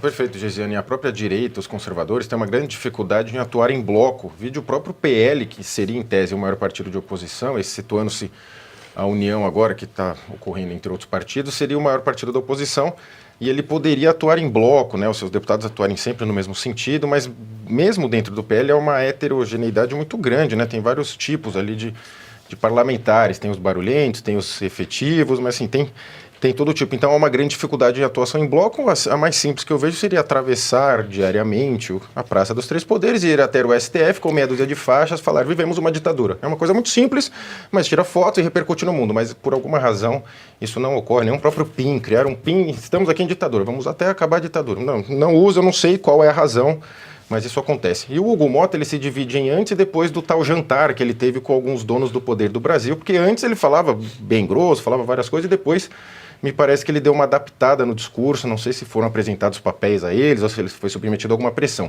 O fato é que o Hugo Motta tem 35 anos, é um estranhamento muito grande alguém chegar nessa posição de presidente da Câmara aos 35 anos. A gente sabe que é o chamado cargo pro cabeça branca, né? Pro Michel Temer da vida, assim, quem tem articulação, mas o Hugo Motta chegou. Então há esse estranhamento. Era do cabeça branca, né? Para ser presidente da casa tem que ser o cabeça branca, mas não, foi lá. O Hugo Motta, 35 anos, muito estranhamento, né? Enfim, aí me parece que tudo foi morrendo, né? Anistia, ouço bem pouco. O impeachment de ministros do Supremo, nem se fala. Então os temas caros, assim, para a base de eleitores da direita, me parece que ficaram bastante de lado. Mas eu enxergo, Geisiane, esse próprio desenho institucional, ele é feito para isso. Vide a força que o presidente das casas tem. A gente lembra que aqui nesse programa mesmo, o Pavinato apresentou uma tese de regimento interno do Senado que seria possível se pautar impeachment ou avançar outros temas usando o próprio regimento. Mas me parece que a própria direita não avançou no tema, que era só forçar a pauta, porque o presidente da casa ele tem poderes, mas ele não pode engavetar tudo de tudo. Vide o Hugo Motta, ele começou a agir agora, essa questão do mandato da Carla Zambelli e outros, por pressão dos deputados. Ele já tinha dado diversas declarações que não agiria, queria cumprir a Constituição, cumprir decisão judicial, apequenando o parlamento, mas graças à pressão, ele está tentando aí dar uma reviravolta no mandato dele mesmo como presidente e pautar alguns temas. Isso é fundamental que ele faça, até para não trair as bases dele. E a gente tem notícias, né, tem histórico de vários presidentes de casa que depois que saíram da presidência desapareceram, porque promete tanto para todo mundo e depois ele desaparece da política. São vários os casos. Me parece, posso estar enganado, que o Arthur Lira talvez caminhe até para isso. O Hugo Motta pode ser que, se não cumprir o que os parlamentares o estão pressionando, caminhe para esse sentido também, Geise. Bom, eu ia pegar justamente esse ponto, pelo menos dessa política com o eleitorado, né? Rodrigo Pacheco e Arthur Lira divorciaram-se do próprio eleitorado. A gente sabe que o Arthur Lira, ele também tem bastante articulação ali dentro do Congresso, então mesmo não sendo mais presidente da casa, a doutora Ana Paula, ele continua tendo esse tipo de articulação. O João falou a respeito do cabeça branca, é interessante isso, porque a imagem do Motta mudou, ele agora parece somente de óculos de grau, justamente para tentar passar uma imagem mais séria. Ele sempre agora está de óculos de grau, doutora Ana Paula. Olha, realmente, eu posso falar muito bem do Pacheco em Minas Votou Gerais. Nele, né, doutora? Eu votei anti-Dilma, né, gente? Se eu tivesse votado na Dilma, vocês estavam aqui me zoando. Então não tinha outra opção. Isso foi o maior revés da política, né? Ou correr. Teria sido melhor. Mas aí é aquela famosa avaliação da história depois que a história já aconteceu, né? Bom, mas em relação ao Hugo Mota, esse tom menos amistoso, para mim, é para inglês ver. É para ganhar tempo mesmo, porque é muito fácil você fazer aí uns decretos anti-Lula, anti-Haddad, que já está com a popularidade lá embaixo, que já não tem a casa também, nenhuma articulação política dentro da casa. Foi interessante a movimentação em relação ao processo da Carla Zambelli, mas para mim é para ganhar tempo, como o professor Suano disse que poderia ser uma das possibilidades. Porque eu quero ver ele realmente pautar a CPI, pautar a anistia, joga a anistia também para o plenário. Entendeu? Então, assim, é aquela coisa que o Pavinato fala, machão até a página 2, até o próximo jantar, Belucci. É só até o próximo jantar que ele afina de novo, entendeu? Porque ele estava com um discurso interessante quando tomou posse, teve aquele jantar que ele foi jantado, aí ele voltou atrás, agora... Ele foi a sobremesa do jantar. Agora ele dá de novo um aceno, mas muito pouco, muito pouco. O que nós queremos é paute a CPI, coloque a anistia para ser votada em plenário, aí sim é peitar o STF e o governo Lula. Cada um fala publicamente seu voto. Até lá, sinceramente. Uma coisa que o João falou, quando o João falou, com todo respeito, deputado, mas ele falou, presidente de casa é coisa para cabeça branca, como o Temer. Cabeça Branca era o apelido de um dos maiores traficantes da história do Brasil. Dos maiores bandidos da história do Brasil. Era o Cabeça Branca. Justamente porque tinha mais experiência, obviamente. Mas ele a experiência, é por isso que a gente, né, professor, a gente vai ficando assim mais velho, a gente vai tendo essa autoridade por causa da nossa Mas eu não sei experiência. o que agora botar ele na cadeia. O que você quis dizer? Que é a presidência de uma casa. Esses dois estados, né? O dever ser e o ser, né? A experiência, né? Você quer defender o seu voto do Rodrigo Pacheco? Não, já foi, podemos... Não, já é um voto anti-Dilma, porque realmente hoje a gente analisando a história, né, desses quase 8 anos aí de mandato do Pacheco, realmente teria sido melhor votar na Dilma. Mas se a gente elege a Dilma naquela época, vocês iam acabar com Minas Gerais. Nós tiramos ela. A direita na política se resume há muitos anos a ser anti-PT, né? Isso bastava. Sou anti-PT, mas sei o quê? Eu sou PSDB. Mas não tinha outro candidato. Era ele, eu sei, mas eles sempre Marcos usam esse Vieira, nem anti-PT. lembro quem eram os outros candidatos. A direita precisa avançar desse antipetismo. Agora, no ano que vem... não são iguais, não. O PT, pelo menos, não tem, pelo menos o PT tem vergonha para não ficar fazendo de conta que não é o que é. Ao contrário do PSDB. Agora, no ano que vem, aí sim, nós queremos ver quem serão os senadores eleitos em todos os estados. A responsabilidade não só dos partidos colocarem nomes bons para serem votados, porque o que nós não tivemos nesse ano, que foi o Pacheco e a Dilma. E aí sim, tendo nomes bons, cada estado nós vamos cobrar, e começando por Minas Gerais, eleger bons senadores. É que um estado não invada o outro, né? Já é uma tese ali de alguns candidatos mais próximos ao Jair ir para outro estado para ser candidato, onde já tem vários candidatos muito bons. Onde já tem uma direita muito bem consolidada, com um trabalho de base feito, enfim, de maneira excelente. Bom, e de acordo com a Folha, líderes do MST acusam a gestão do ministro do Desenvolvimento Agrário, Paulo Teixeira, de mentir nas estatísticas, que novidade, de novos assentamentos, e afirmam que os dados divulgados pelo governo são inflados e que não refletem a realidade. Segundo o MST, o governo está anunciando terras entregues em áreas que ainda não foram reconhecidas como desapropriadas pela Justiça. Dessa forma, o movimento considera que esses anúncios feitos pelo governo Lula servem apenas para divulgar o ministério sem impacto real nas vidas dos acampados. Um recado para o MST, todos os ministérios estão fazendo isso. O da Fazenda é um bom exemplo. Em resposta ao MST, o Ministério do Desenvolvimento Agrário rejeitou a acusação, afirmou que trabalha com transparência inédita e garantiu que divulga como entregues as áreas que já passaram por análise técnica e que receberam recursos para desapropriação. Além disso, a pasta de Lula atribui dificuldades nos últimos anos a problemas herdados de quem? De quem? Da gestão Bolsonaro. Claro. A gente está finalizando o Lula 3, cara. E os caras continuam com a mesma desculpa. É impressionante. Mas olha só, resumindo aqui, o MST está bravo com o Paulo Teixeira. Há umas 2 semanas o MST já vem se posicionando publicamente. Teve um evento, inclusive, que eles gritaram, vaiaram Paulo Teixeira, enfim, que o MST organizou esse evento e eles vaiaram o Paulo Teixeira. Claro, professor Suano, eu, Geisiane, estou 100% a favor da briga, torcendo pela briga. Queria saber o seu posicionamento. Desculpa, repete a pergunta que eu tomei um susto.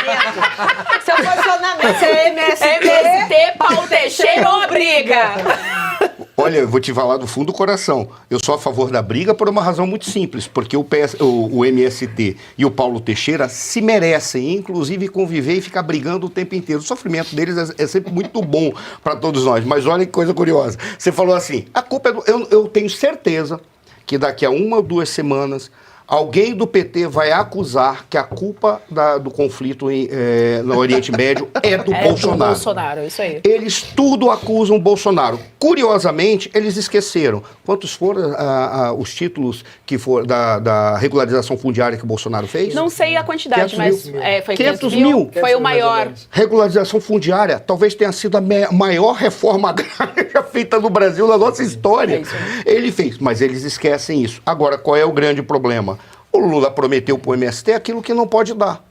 E o MST está cobrando do Lula. Só que eles são tão covardes que eles estão acusando o Paulo Teixeira para não dizerem que o grande culpado disso tudo é um presidente que fez promessa para Deus e o diabo e não tem capacidade de cumprir. Exatamente por quê? Porque não é viável a execução desse projeto de reforma agrária, que tem como ponto de partida o MST.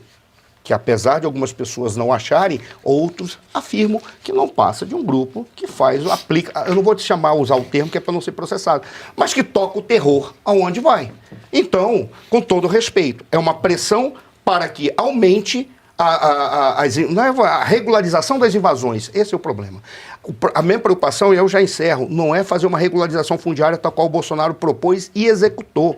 A preocupação é que eles respaldem as invasões, porque a força do MST está exatamente na execução dessa ação. Não é fazer política, conseguir terra, não é isso não. É na execução de uma ação de ocupação de terra, invasão, pressão. É aí que está a força deles. E aí é o que eles querem. Querem apenas que não estou nem preocupado com a regularização. Eu quero que vocês respaldem as invasões que a gente faz. Essa é a ação política deles. É isso aí. Belucci, olha só, é interessante porque quem é que reconhece essas terras como desocupadas, né, desapropriadas, enfim, o primeiro ponto é esse. A gente tem um grande problema de propriedade privada no nosso país, porque a gente sabe muito bem que o MST invade essas terras, invade mesmo. Invade essas terras e toma força a propriedade privada alheia. E vem com aquela conversa do uso social, enfim, mais relativismo, ninguém sabe o que é o tal do uso social. Que a Constituição trouxe. Exato. E aí, olha só que interessante, talvez até tenha mais coisas aí envolvidas e eles não estão trazendo à tona, porque eles falam que as terras não foram reconhecidas como desapropriadas pela justiça. Então, de fato, tem alguma coisa acontecendo ainda, porque mesmo com a Constituição que já permite que isso aconteça, esse absurdo aconteça da desapropriação das propriedades privadas, tem alguma coisa de fato acontecendo aí, rolando entre o governo PT e o MST, porque a justiça não reconheceu o absurdo que são as terras desapropriadas. Então, é um ponto a ser pensado aí, o MST brigando com o Paulo Teixeira. Pois é, Gigiane, você vê que a gente pode querer discutir a questão das terras no Brasil, falar desde as sesmarias, capitanias hereditárias, eu acho que a distribuição foi injusta. Ok, tudo bem, foi injusto, mas não há um direito natural a ter uma terra, isso não existe. Então o MST ele já nasce todo torto, mas é mais uma dessas causas que eles colocam e vão inflando dados, ora o dado vai para cá, ora vai para lá, ora importa trânsito em julgado, ora não importa, ora importa decisão judicial, ora não importa, igual vários dados no Brasil feitos por ONGs ou por gente que tem interesse direto no tema que insuflam os dados, me parece bem evidente. E o MST, ele faz esse grande teatro, né? De vez em quando uma cobrança pública ao Lula e vice-versa, mas eles são unha e carne, né? O MST, ele faz parte do governo, tem diversos cargos, então ele é governo. Então, e o MST, ele está dentro daquelas causas, não é, Geisiane? Várias causas no Brasil que se a gente falar, tá bom, vamos resolver, ó, tá aqui uma terra para cada um. O próprio MST não vai querer, porque ele acaba a existência de ser dele. Ele vai acabar como o grife da Vila Madalena aqui em São Paulo, dos Jardins, o pessoal com o bonezinho lá do MST, a camisetinha, vai acabar, porque fala, vamos resolver o problema agora. É o mesmo caso do que se chama dívida histórica, né, Geisiane? Fala que o Brasil teria com os negros, enfim. Vocês têm que me pagar. Então, se a gente decidir hoje, ó, cada negro apartamento na Avenida Paulista, não aceito menos que isso. Então, se a gente fizer um projeto no Congresso Nacional, vamos pagar então a dívida, vamos estancar a dívida aqui, ó, é 100 mil, 1 milhão, que seja para cada pessoa negra do Brasil. O tal movimento que não tem procuração dos negros para responder por eles, não vai querer, porque acaba a razão de ser deles. É o mesmo caso do MST. A titulação que o Bolsonaro foi passando, que era a coisa mais óbvia, ó, tá aqui o título de propriedade, aí você consegue um empréstimo, com várias titulações em volta, você consegue criar uma estrada, destinar recursos, orçamento. Não interessa isso muito para o MST, porque ele fala, poxa, eu vou ficar meio sem razão de ser, porque eu sou aqui o grande protetor dessas pessoas, como dono dessa causa que não existe. Então, o MST sempre está na mídia, a gente sempre tem que falar desse grupo que comete crimes e que conta, mais um desses grupos ou personagens, né, Geisiane, que conta com uma complacência do Judiciário, do Ministério Público, de grande parte da imprensa, de opinadores, de cantores que moram em Paris. Tem muita gente que dá uma cobertura que não dá para entender para esse grupo, a não ser que tenham outros interesses por trás. E é interessante também, deputada, a forma como eles querem resolver, né? Porque esses títulos que o Bolsonaro entregou inclusive para mulheres. A grande maioria ali de beneficiados foram mulheres solteiras, inclusive, que são, né, mais uma identidade aí da esquerda dentro do movimento feminista, e que a gente não vê uma ação concreta, por exemplo, da Macaé Evaristo, que agora é a ministra das Mulheres, né? Mineira, a gente não vê. também. Mineira também. Você vê que Minas está complicado Mas a gente tem outros bons. O que está acontecendo com Minas, Não, pelo amor de Deus, hein? O Nicolas é excelente, é isso aí. Tem pleitinho. Mas, bom, vamos lá. Então, a gente primeiro tem esse ponto, né, deputado? Um problema sendo resolvido pela pessoa que supostamente não estaria interessada nessa pauta, enfim, como a esquerda gosta de alegar, a gente sabe que é uma falácia. Então, esse é o primeiro ponto que chama atenção. Mas também, como eles vivem o tempo todo do caos, como o Bellucci muito bem trouxe aqui, o Tomassol eu falo bastante disso, como a esquerda vive o tempo todo do caos, porque, por exemplo, eles não querem solucionar esse problema da terra, lembrando sempre que acaba. Mas e quando sugere alguma coisa, é alguma coisa completamente estapafúrdia, como, por exemplo, o caso das cotas, se a gente for levar para o racial. Eles querem sugerir, eles querem fazer com que o pagamento aconteça colocando o negro dentro de uma universidade que, na verdade, só vai servir para fazer com que ele saia dali militante, ou se ele não for de esquerda, para ele sofrer 4 anos, né? Ele está sofrendo, mas, além da dívida, está sofrendo mais. Nunca é uma solução que, de fato, tem respaldo dentro da esfera da realidade. É um sequestro ideológico, né? Essa é a questão. Eu vou contextualizar, antes de falar da carreta furacão aí, que é uma bagunça total, né? O MST que tem superintendências do INCRA. Tem representantes, exatamente, que tem representantes e superintendentes do INCRA, que isso já é um grande absurdo. É como eu pegar membros de organização criminosa e colocar nos superintendentes da Polícia Federal. Então, assim, a contextualização é no seguinte, em 2018, eu trabalhei na segurança do presidente Bolsonaro e em 2020 eu passei a integrar o governo Bolsonaro no Ministério da Agricultura. E quando o presidente Bolsonaro entrou, ele enxugou, né, os ministérios. Eram 23 ministérios, hoje são quase 40.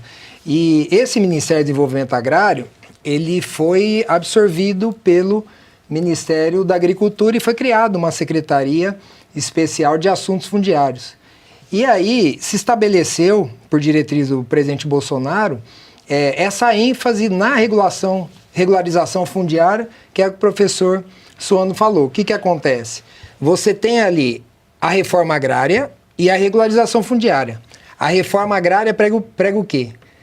Desapropriações, invasões. Esse é o paradigma da esquerda progressista. Eles querem alimentar. O combustível do MST são as invasões. Só que nós temos 40 milhões de hectares já reservados ao INCRA para regularização fundiária. Mas eles não querem sair daqui do Pontal do Paranapanema e ir lá para o Piauí, onde tem terra, para eles serem agricultores, para eles fazerem a agricultura sustentável. Então, a perspectiva no governo do Bolsonaro foi o quê? Foi trabalhar com regularização fundiária. Ou seja, você pega aqueles agricultores que estão nos assentamentos e entrega o título.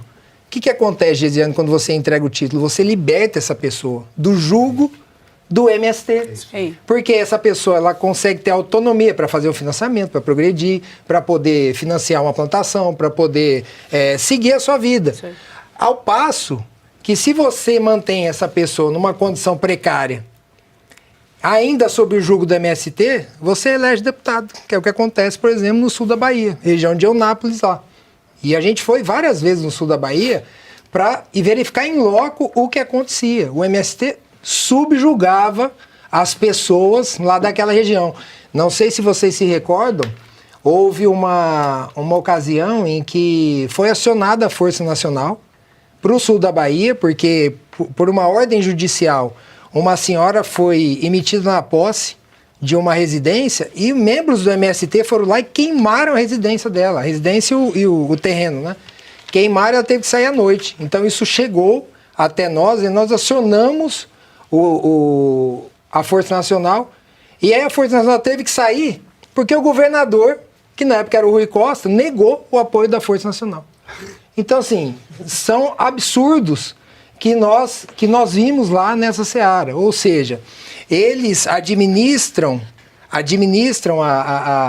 os assentamentos, eles fazem com as crianças uma militância, eles ensinam as crianças, tem hino do MST. Então isso é absurdo.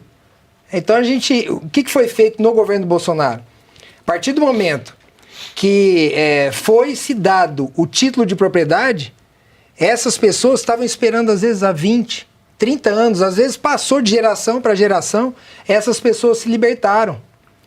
Elas não estavam mais sob o jugo desse pessoal. E aí foi enfraquecendo o MST. Então não houve mais invasões, porque as invasões eram combatidas, as invasões eram combalidas e não permaneceu, como está sendo agora aqui em São Paulo. A ordem aqui em São Paulo invadiu, retira. Essa é a ordem do governador Tarcísio. E é isso que está sendo feito. Então a política de tratamento com esse povo tem que ser essa. Mas a questão é que agora eles estão no governo. Eles têm membros do MST que são superintendentes do INCRA. Então está aparelhado, totalmente aparelhado. E, Ana, a gente ainda precisa colocar aqui em pauta que o MST, ele anuncia quando ele vai invadir. É um movimento terrorista que dá a sua agenda. A gente sempre tem, infelizmente, o Abril Vermelho. Eles anunciam quais são as propriedades. Tem uma data no calendário de comemorações, né, do ano. Eles já foram homenageados no Congresso, né? Olha, primeiro o seguinte, em relação a essa briga do MST com o ministro, precisa do STF também aqui dizer quem é que está mentindo, né? Porque como eles não são aqueles que sabem a verdade, então o MST está acusando o governo Lula, através do Ministério, de mentir nas estatísticas das terras, dos assentamentos. E não, aqui nós estamos falando de titulação, não, dos assentamentos. Né? Vou chegar lá nesse ponto também.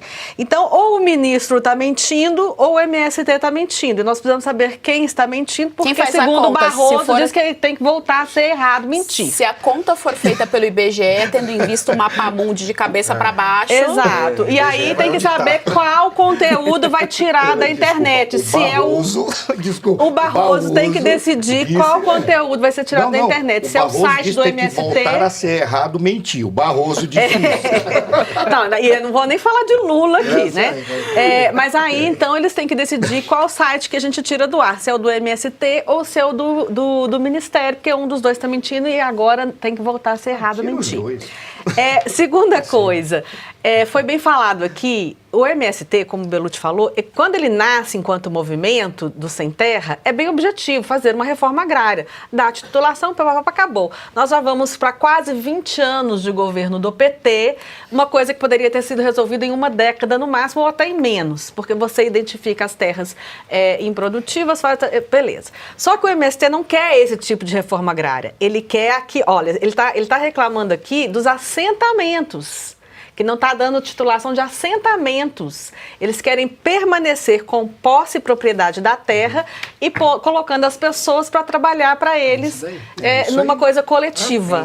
É por isso que ainda não fez a reforma agrária, porque eles não querem fazer a reforma agrária como a gente imagina que qualquer leigo, né? Qualquer criança, quando você fala assim, movimento sem terra, nasceu há não sei quantos anos, fez 40 anos, né? Tá aqui a propriedade da terra, movimento do sem terra, das pessoas que não têm terra e que, portanto, vamos dar uma terra para essas pessoas que não têm terra. E não é isso que o MST quer fazer, né? Esse é o primeiro ponto. E aí, só com relação ao que foi falado aqui da desapropriação, é porque deve estar havendo o seguinte, quando o governo, o Estado, ele entra com uma ação de desapropriação, o proprietário não pode falar nada. Tá? A única coisa que o proprietário pode é discutir o valor da indenização. E talvez essas ações judiciais não tenham chegado ao seu final e as terras sido declaradas realmente como desapropriadas, porque está havendo essa discussão. Mas elas serão desapropriadas. O que nos mostra que, na verdade, o MST está fazendo aquela briguinha de teatro.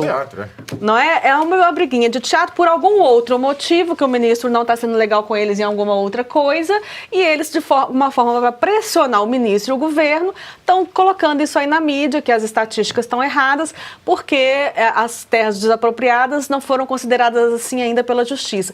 Talvez não tenham sido consideradas porque está se discutindo o valor da indenização, mas serão desapropriadas, porque o proprietário não tem nada a fazer com relação a esse assunto. Eu posso pegar só um ponto, Claro. a partir do que quando o deputado separou reforma de regularização, e você trouxe a questão de a reforma agrária, que é a bandeira deles, o problema da reforma é que a reforma, se fosse num país sério, um projeto sério, você faria a identificação das áreas, faria o assentamento, daria o título da terra e faria um acompanhamento para que aquele indivíduo que ali está se tornasse um empreendedor, além de ter as suas garantias. Ou seja, você daria continuidade. O problema é que, para eles, a bandeira da reforma é positiva porque eles colocam a bandeira da reforma exclusivamente na militância. Então, não interessa a regularização fundiária. Foi legal quando você trouxe e disse assim, eles estão mentindo até nos índices de assentamentos. Por qual razão? Porque eles... Aí eu concordo contigo. É um teatrinho mesmo. Eu não acredito que eles... Talvez estejam desconfortáveis com o Paulo Teixeira. O Paulo Teixeira é ruim. Tá? Então, até para fazer coisa errada, o cara tem que ser bom. Então, e ele é ruim, ele é ruinzinho. Aí eles estão dizendo, pô, coloca um cara que seja menos burro do que ele, pra gente continuar brincando com os assentamentos e não fazer a regularização. Porque se você fizer a regularização, esse cara deixa de ser um socialista que eu possa montar a cabeça e passa a ser um pequeno burguês, dono de uma terra que pode botar para produzir e vai entender que ele pode, inclusive, expandir a sua propriedade e entrar na lógica da produção capitalista. Por isso é que eles não podem ter, foi maravilhoso quando fez a separação, eles não podem ter a junção de que a regularização é uma etapa de um processo sério de reforma agrária.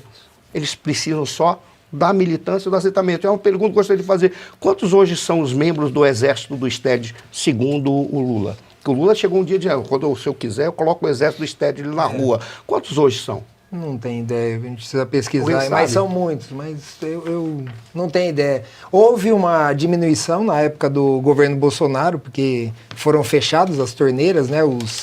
Tinha até os incentivos para que eles fizessem o Maio Vermelho, o Abril Vermelho. Então essa torneira foi fechada com o quê? Com a escassez, foi diminuindo a escassez dos militantes, porque foram 500 mil títulos de propriedade entregues no governo Bolsonaro. Então eles perdem a força. E é isso que o governador Tarcísio está fazendo aqui em São Paulo também, entrega de título de propriedade. Então você acaba minando a militância, porque você leva esclarecimento, você leva dignidade para aquelas pessoas e você leva oportunidades. Então eles vão ter oportunidades de progredir, que é uma coisa que o progressismo, que o grupo do MST não quer, porque acaba perdendo, como eu disse. As pessoas não são mais sequestradas. Elas recebem um habeas corpus com o título de propriedade. E a título de curiosidade, a reforma agrária do nosso país é debatida desde o tempo da abolição. O André Rebouças, junto com a monarquia, escreveu um projeto de abolição pedindo ali a regulação, né, da terra. Enfim, era uma das pautas, mas fomos golpeados. De acordo com o portal Metrópolis, Janja é a primeira-dama brasileira mais questionada da história do Congresso Nacional. Os registros da Câmara mostram que deputados fizeram 95 requerimentos de informação ao governo sobre ela, especialmente por conta de gastos, viagens, agendas e a estrutura informal que Janja mantém desde a posse de Lula em 2023. A título de comparação, durante os 4 anos do governo Jair Bolsonaro, a então primeira-dama Michele Bolsonaro foi tema de apenas 18 requerimentos. Os ministros são obrigados a responder a esse tipo de requerimento em 30 dias, sob pena de cometerem crime de responsabilidade. Vale destacar que a última pesquisa Datafolha, divulgada na semana passada, mostrou que para 36% dos entrevistados, Janja atrapalha o governo Lula, enquanto apenas 14% acham que ela ajuda. Doutora Ana Paula, olha só, 95 requerimentos contra 18, né? A gente vê que é uma diferença bem grande, mas quem se coloca, o curioso é isso, né? A imprensa, velha imprensa, claro, aquela imprensa quase que estatal, porque recebe verba pública, ela sempre coloca como se a Janja fosse alvo de um machismo estrutural. A grande questão é que quem se coloca o tempo todo como protagonista sem ter passado por pleito eleitoral, portanto por voto da população, é a própria Janja. A Janja se coloca como protagonista, tem gabinete paralelo, vai a eventos oficiais do Brasil representando o nosso país, como se nós não tivéssemos um vice-presidente. Então ela se coloca nessa linha de frente, depois ela não consegue aguentar o rojão. Olha, Geise, você disse tudo. A Janja, ela é uma revolucionária em termos do que seria o papel de uma primeira-dama de qualquer estado, não estou falando só do Brasil. Então, ela se coloca em situações que não são adequadas para o papel de primeira-dama. E em relação aos gastos públicos, fica tudo muito nebuloso, porque não se divulgam todas as informações. Esse gasto da Janja, ou mesmo do próprio Lula, ele é infinito, ele não tem nenhum limite, e é até injusta a comparação com a Michelle Bolsonaro, que foi primeira-dama no governo anterior, porque realmente são 95 requerimentos da Janja contra 18 da Michelle. Mas é até injusto fazer qualquer tipo de comparação, porque a Michelle Bolsonaro, ela tinha um respeito pelo que é o dinheiro público e a forma como se deve tratar. Então, eu já vi entrevistas dela, ela dizendo que quando tinha alguma viagem, ela perguntava se era realmente necessária a ida dela, se poderia ser resolvido online. Quer dizer, nos mínimos detalhes, você vê uma preocupação, uma austeridade, a palavra que eu estava buscando, uma austeridade do governo Bolsonaro e que a Michelle Bolsonaro fazia também como primeira-dama em relação aos gastos públicos. Ao passo que hoje nós temos o contrário. E aí vem novamente aquela questão de querer regular as redes sociais, porque isso, ao contrário dos governos anteriores do Lula, que ele fazia a mesma coisa, isso hoje chega na população. Então a população não está conseguindo comer carne, não está conseguindo comer ovo, não está conseguindo tomar café, e vê o presidente Lula e a Janja esbanjando o nosso dinheiro em viagens internacionais, em shows, em eventos. Só naquela visita da comitiva presidencial ao Papa Francisco foram gastos 2,7 milhões de reais em 24 horas. Eles ficaram um dia lá, a comitiva.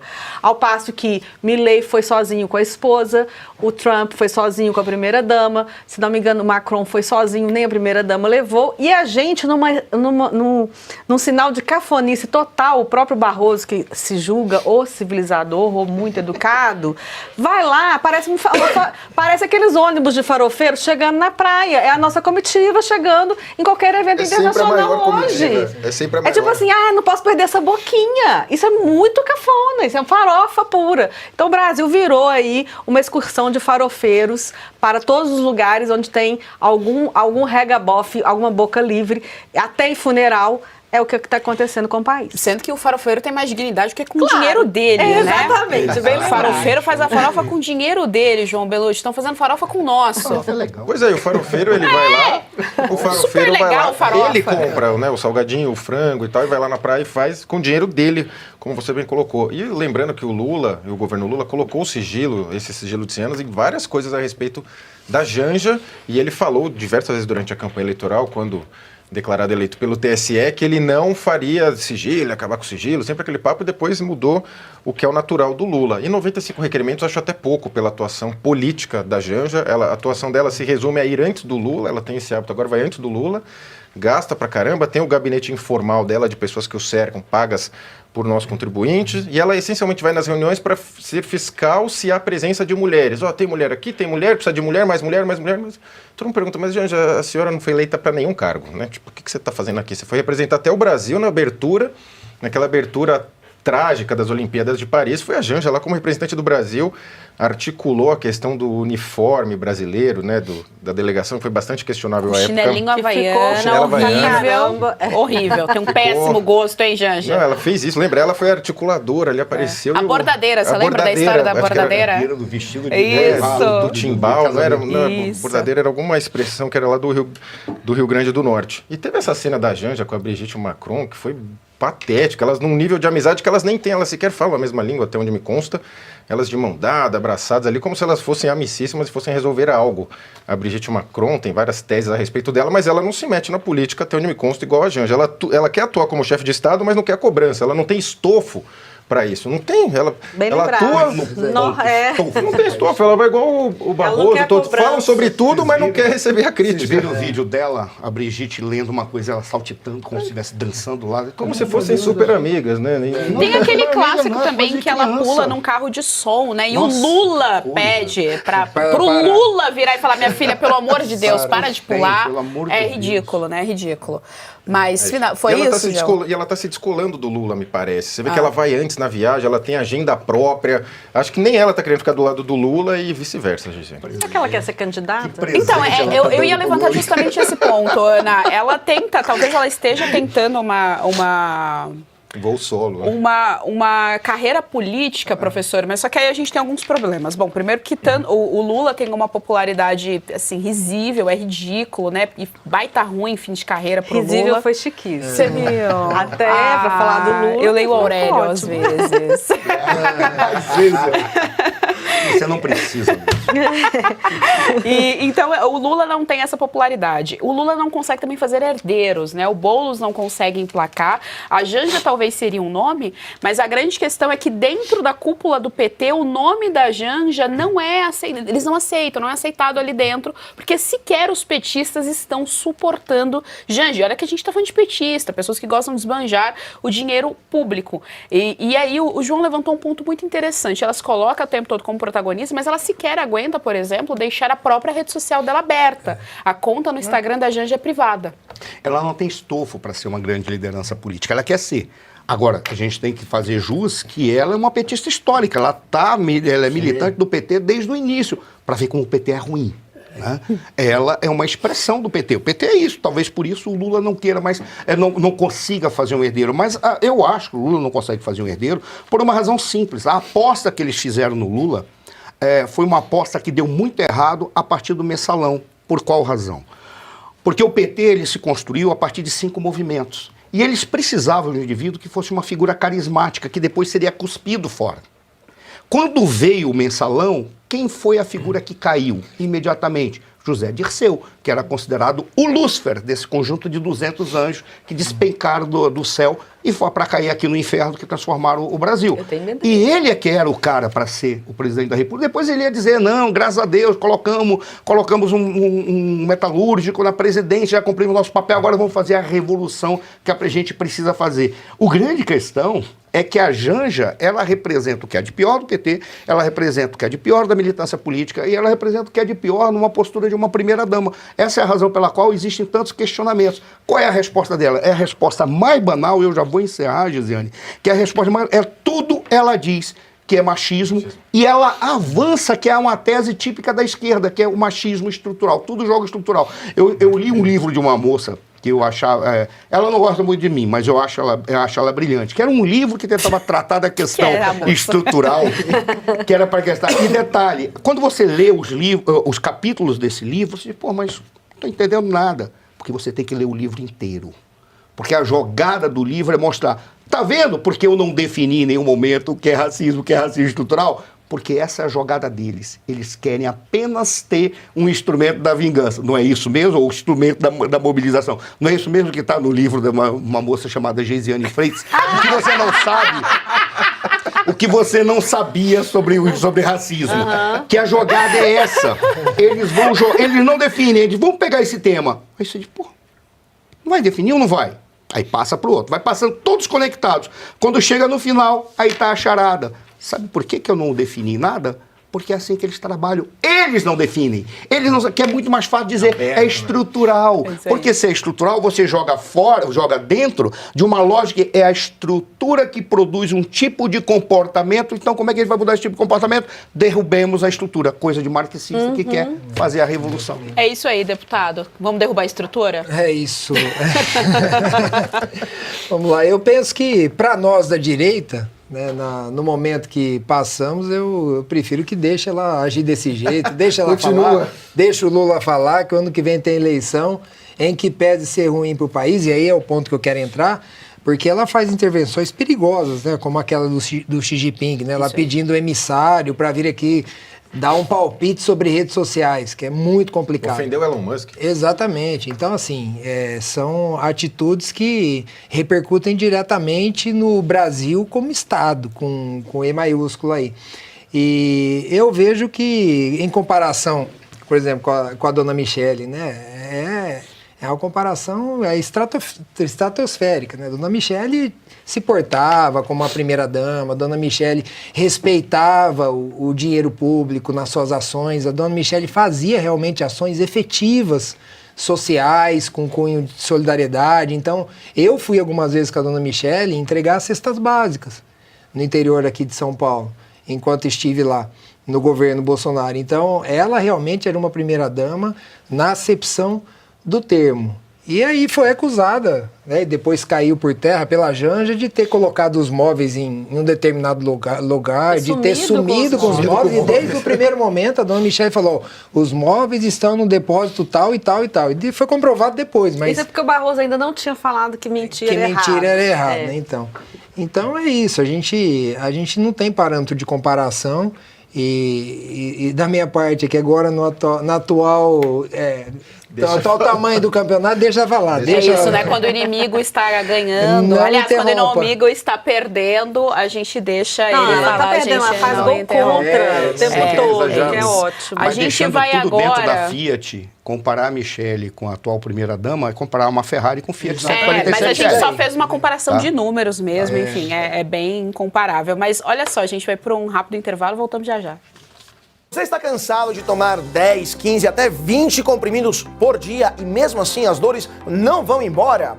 Se você sofre com dores nas articulações, artrite, artrose, reumatismo, fibromialgia, dores na coluna ou nas pernas, preste atenção, este recado pode transformar a sua rotina e a sua saúde. Pode, vai transformar, Káutia. A Vitai Gold inovou mais uma vez e apresenta o Vitai 7 em 1. Uma fórmula com 7 ativos mais indicados por especialistas, agora em apenas 2 cápsulas por dia. Chega de tantos remédios. Agora praticidade para você, mais saúde e menos dor. É isso aí, olha o que você encontra no Vitai 7.1. Magnésio para fortalecer os ossos, cúrcuma para aliviar as inflamações, creatina para mais força e disposição, colágeno tipo 2 para regenerar as cartilagens, MSM reduz inchaço e rigidez, a clorela protege o fígado, a vitamina C turbina a imunidade, ou seja, tudo 100% natural e com comprovação científica. E quem usa aprova. Vamos ouvir agora o recado especial da querida Lucinha Lins, que faz uso diário do Vitai 7 em 1. Cansada de tomar vários comprimidos por dia, não é mesmo? Eu também. Por isso a Vitai Gold tem agora o Vitai 7.1. São os 7 principais ativos para cuidar da sua saúde e ajudar você que sofre com dores nas articulações, artrite, artrose, reumatismo, fibromialgia. A Vitai Gold desenvolveu um creme de massagem e vai mandar aí para você de presente. Lucinha falou tudo. O Vitai 7 em 1 mudou a vida dela e agora pode mudar a sua. Ligue agora para o 0800 291 2200 e aproveita a oferta exclusiva. 70% de desconto para os 100 primeiros. Tem que ligar agora, porque além dos 70%, você vai levar de presente o nosso relógio inteligente e ainda o nosso gel Santa Maria, creme para dores localizadas. Bom, estamos finalizando a edição de hoje do Faroeste Brasileira, agradecendo, claro, os nossos queridos comentaristas, deputado Danilo Campetti, professor Marcelo Suano, doutora Ana Paula Rocha, nosso querido João Belucci. Eu encontro todos vocês amanhã para mais uma edição do Faroeste Brasileira. Lembrando, o Pavivi está de férias, então 3 semanas vai ser a Panterona. Até amanhã.